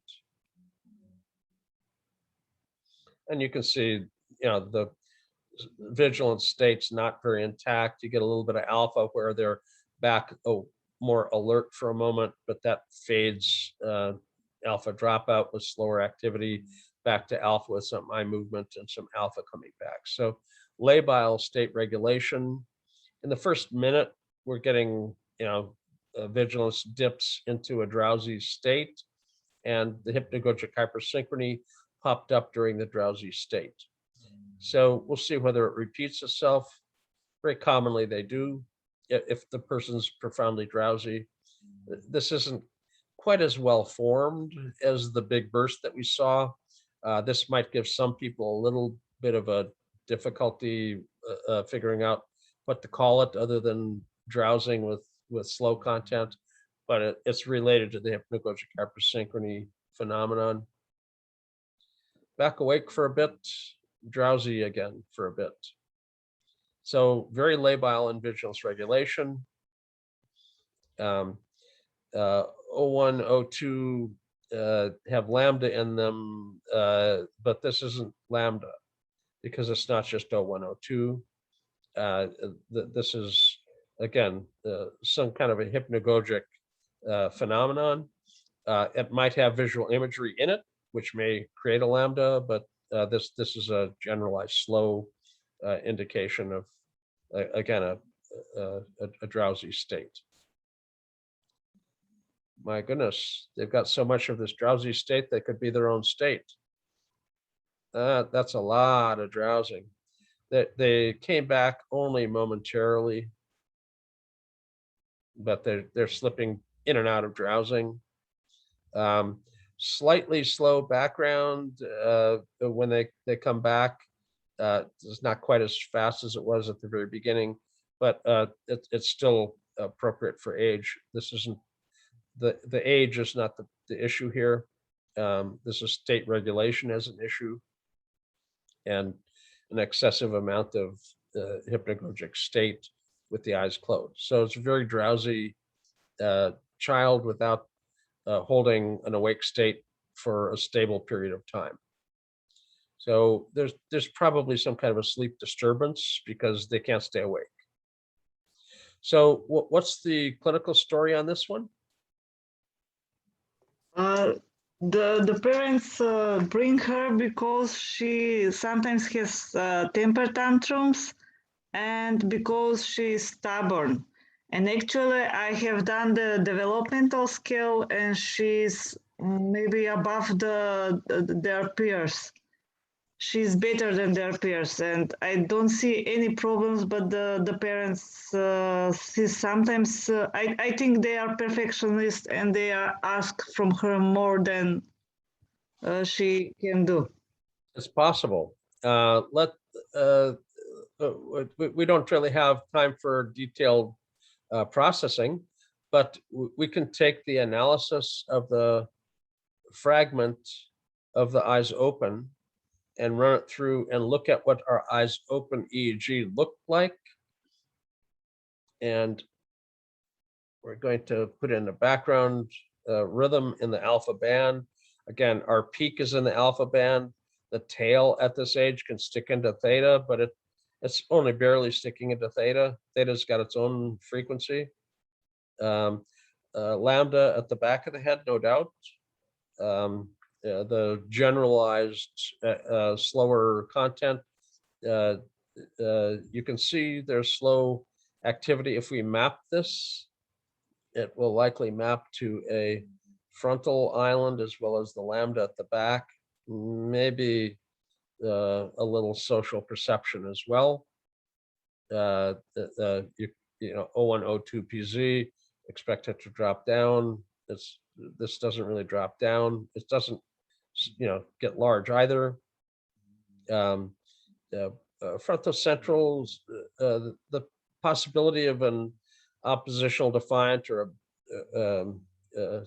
obsessive compulsive trait associated with anterior cingulate slow. It's not a pattern that responds to medication. Alpha responds positively. Beta responds to a different medication positively. The theta content at the frontal midline, other than the use of entheogenics, and they don't use that with young kids usually. There's really not a pharma intervention for a frontal midline slow.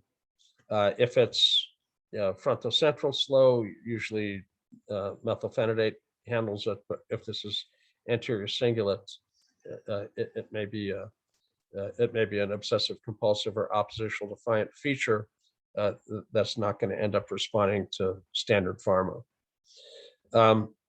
I don't see this as a developmental, too slow for age. This is appropriately tuned. Again, there's a little hint of prosodic content stuff, but it doesn't stand up enough to be of a primary concern. That's basically what I've got as a quick run through on it. Sorry, I didn't take more time for it. Thank you. And yes, you're right. She has some obsessive compulsive traits. For example, she does not give them to go in the toilet before her. She must be the first one in the morning, for example, to go in the toilet. And she has tantrums if somebody else went before her. Yeah. One of the difficulties with OCD is that ODD goes along with it. And, obsessive compulsive stuff is bad enough, but oppositional defiance is really very difficult. The limbic system doesn't understand adult conscious awareness at all. It's primal. It's limbic and very primal. So when you try to push somebody towards something that they're motivated for a specific feature or event or something, if you try and guide them to something else gently, they'll respond limbically. The limbic system doesn't understand no. It basically views the attempt to change its motivation as a threat to its existence. You're not trying to kill the kid. You're trying to get him to do something different.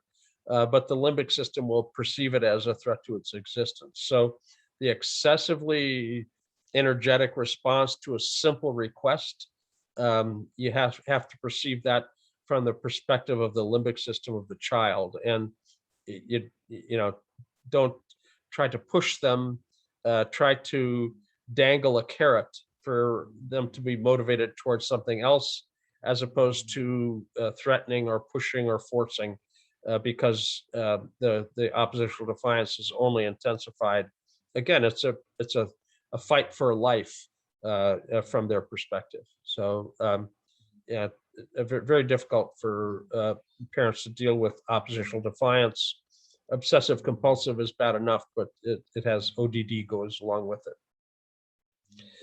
Anyway, your anterior midline is likely going to be your target as a good piece of this. If there's a social perceptual thing that you want to touch up a little bit, CZ to the right temporal SMR can be done. I would suppress the slow content down to 3, and I would suppress it only up to 10, 3 to 10. And and 12 to 15 is being trained. Suppress any muscle frequencies. I mean, up front you get muscle, over here you got muscle, but it could pop up almost anywhere. And CZ to the right temporal end up giving you some improved social perception that might end up helping with the parents' quandary. The counterbalance to the SMR is the frontal midline, the same 3 to 10 down, the same beta frequencies down. There are those that would train beta. I don't know that beta has to be trained. We definitely have to suppress all the slow content. Beta training, it gives you a stronger activation. If you train 15 to 18 and suppress 18 and up, that 15 to 18, if it overactivated, next time go back to the SMR. Next time you go up front, just do suppress only. If you need to activate it more, it's not a surprise. Yeah, activation there does help. So that's basically what I have. And we got a couple of questions I'll try to catch here as well. Thank you very much. Can SSRIs cause an increase in beta? Yes, they can. Stimulants do, SSRIs do, SNRIs do even more. But you've got to be careful about medication-induced beta. Of the antidepressants, the worst beta producer is actually Wellbutrin, which is a ketoamphetamine. It's got its own class. It's not like the SSRIs or SARIs or tetracyclics or tricyclics. Wellbutrin is a drug unto itself. It's got its own little class. Again, a ketoamphetamine. It's actually more of a stimulant than it is an antidepressant, but it has a positive impact on depression. So they classify it as an antidepressant. They actually advertise it as a smoking cessation drug, and they tried to suggest that it caused spontaneous orgasms.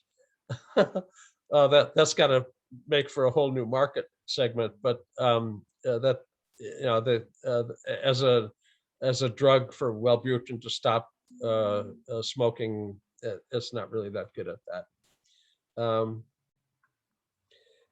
Migraine can be caused by arterial issues, but very commonly we end up having it as a classic migraine.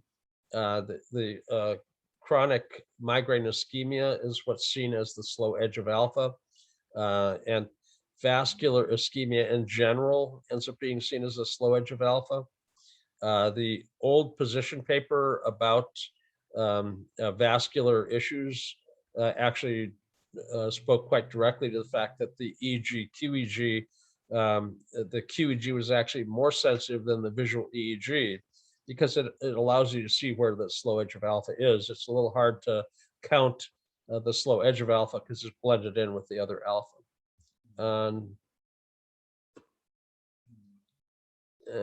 Narita's saying goodbye. Another couple of thank yous. Jay, the question about migraine was the trigeminal arterial system, which innervates the meninges. What effect might that have on EEG? Well, you have trigeminal distribution on the face is extracranial. It may be a cranial nerve, but the endpoint is extracranial. Trigeminal neuralgia is a very painful disorder. It's usually caused by an injury to the trigeminal nerve, quite often after a dental procedure or after an infection. And it's extremely painful. Usually is treated with an anticonvulsant. You can treat it with normal pharmaceuticals for migraine, but it's that doesn't work for the pain. Trigeminal nerve pain is extremely excruciating, and you're going to end up having trouble with that. The EEG signature of migraine, classic migraine, which has usually got a familial component to it, is seen bilaterally, even when the headaches are unilateral. Quite often, people report a migraine that's not got a family history. If you drill down, it might be post-traumatic ischemia. They could have had birth trauma causing a vascular issue as well. But again, usually if it's unilateral, it's from trauma or something other than just simple migraine. There are headaches that are migraine-like, that are cluster headaches, that are due to histamine, totally different neurochemistry. 75% of cluster is male, 75% of migraines female. So, but they both hurt like hell. So, and they both respond to sympathetic nervous system proper training. HRV nowadays used to be temperature training, but HRV does a better job. That's all I have time to yammer about today. Hope I didn't talk your ear totally off. And I guess I'll see you all in a couple of weeks. Thank you so much, Jay. Sure. It's always fun for me to look at wiggly lines. So Thank I you, look Jay. forward to catching you all in a couple of weeks. Thanks, Bye-bye. everybody. Thank you. Thank you very Thank much. you. Bye-bye.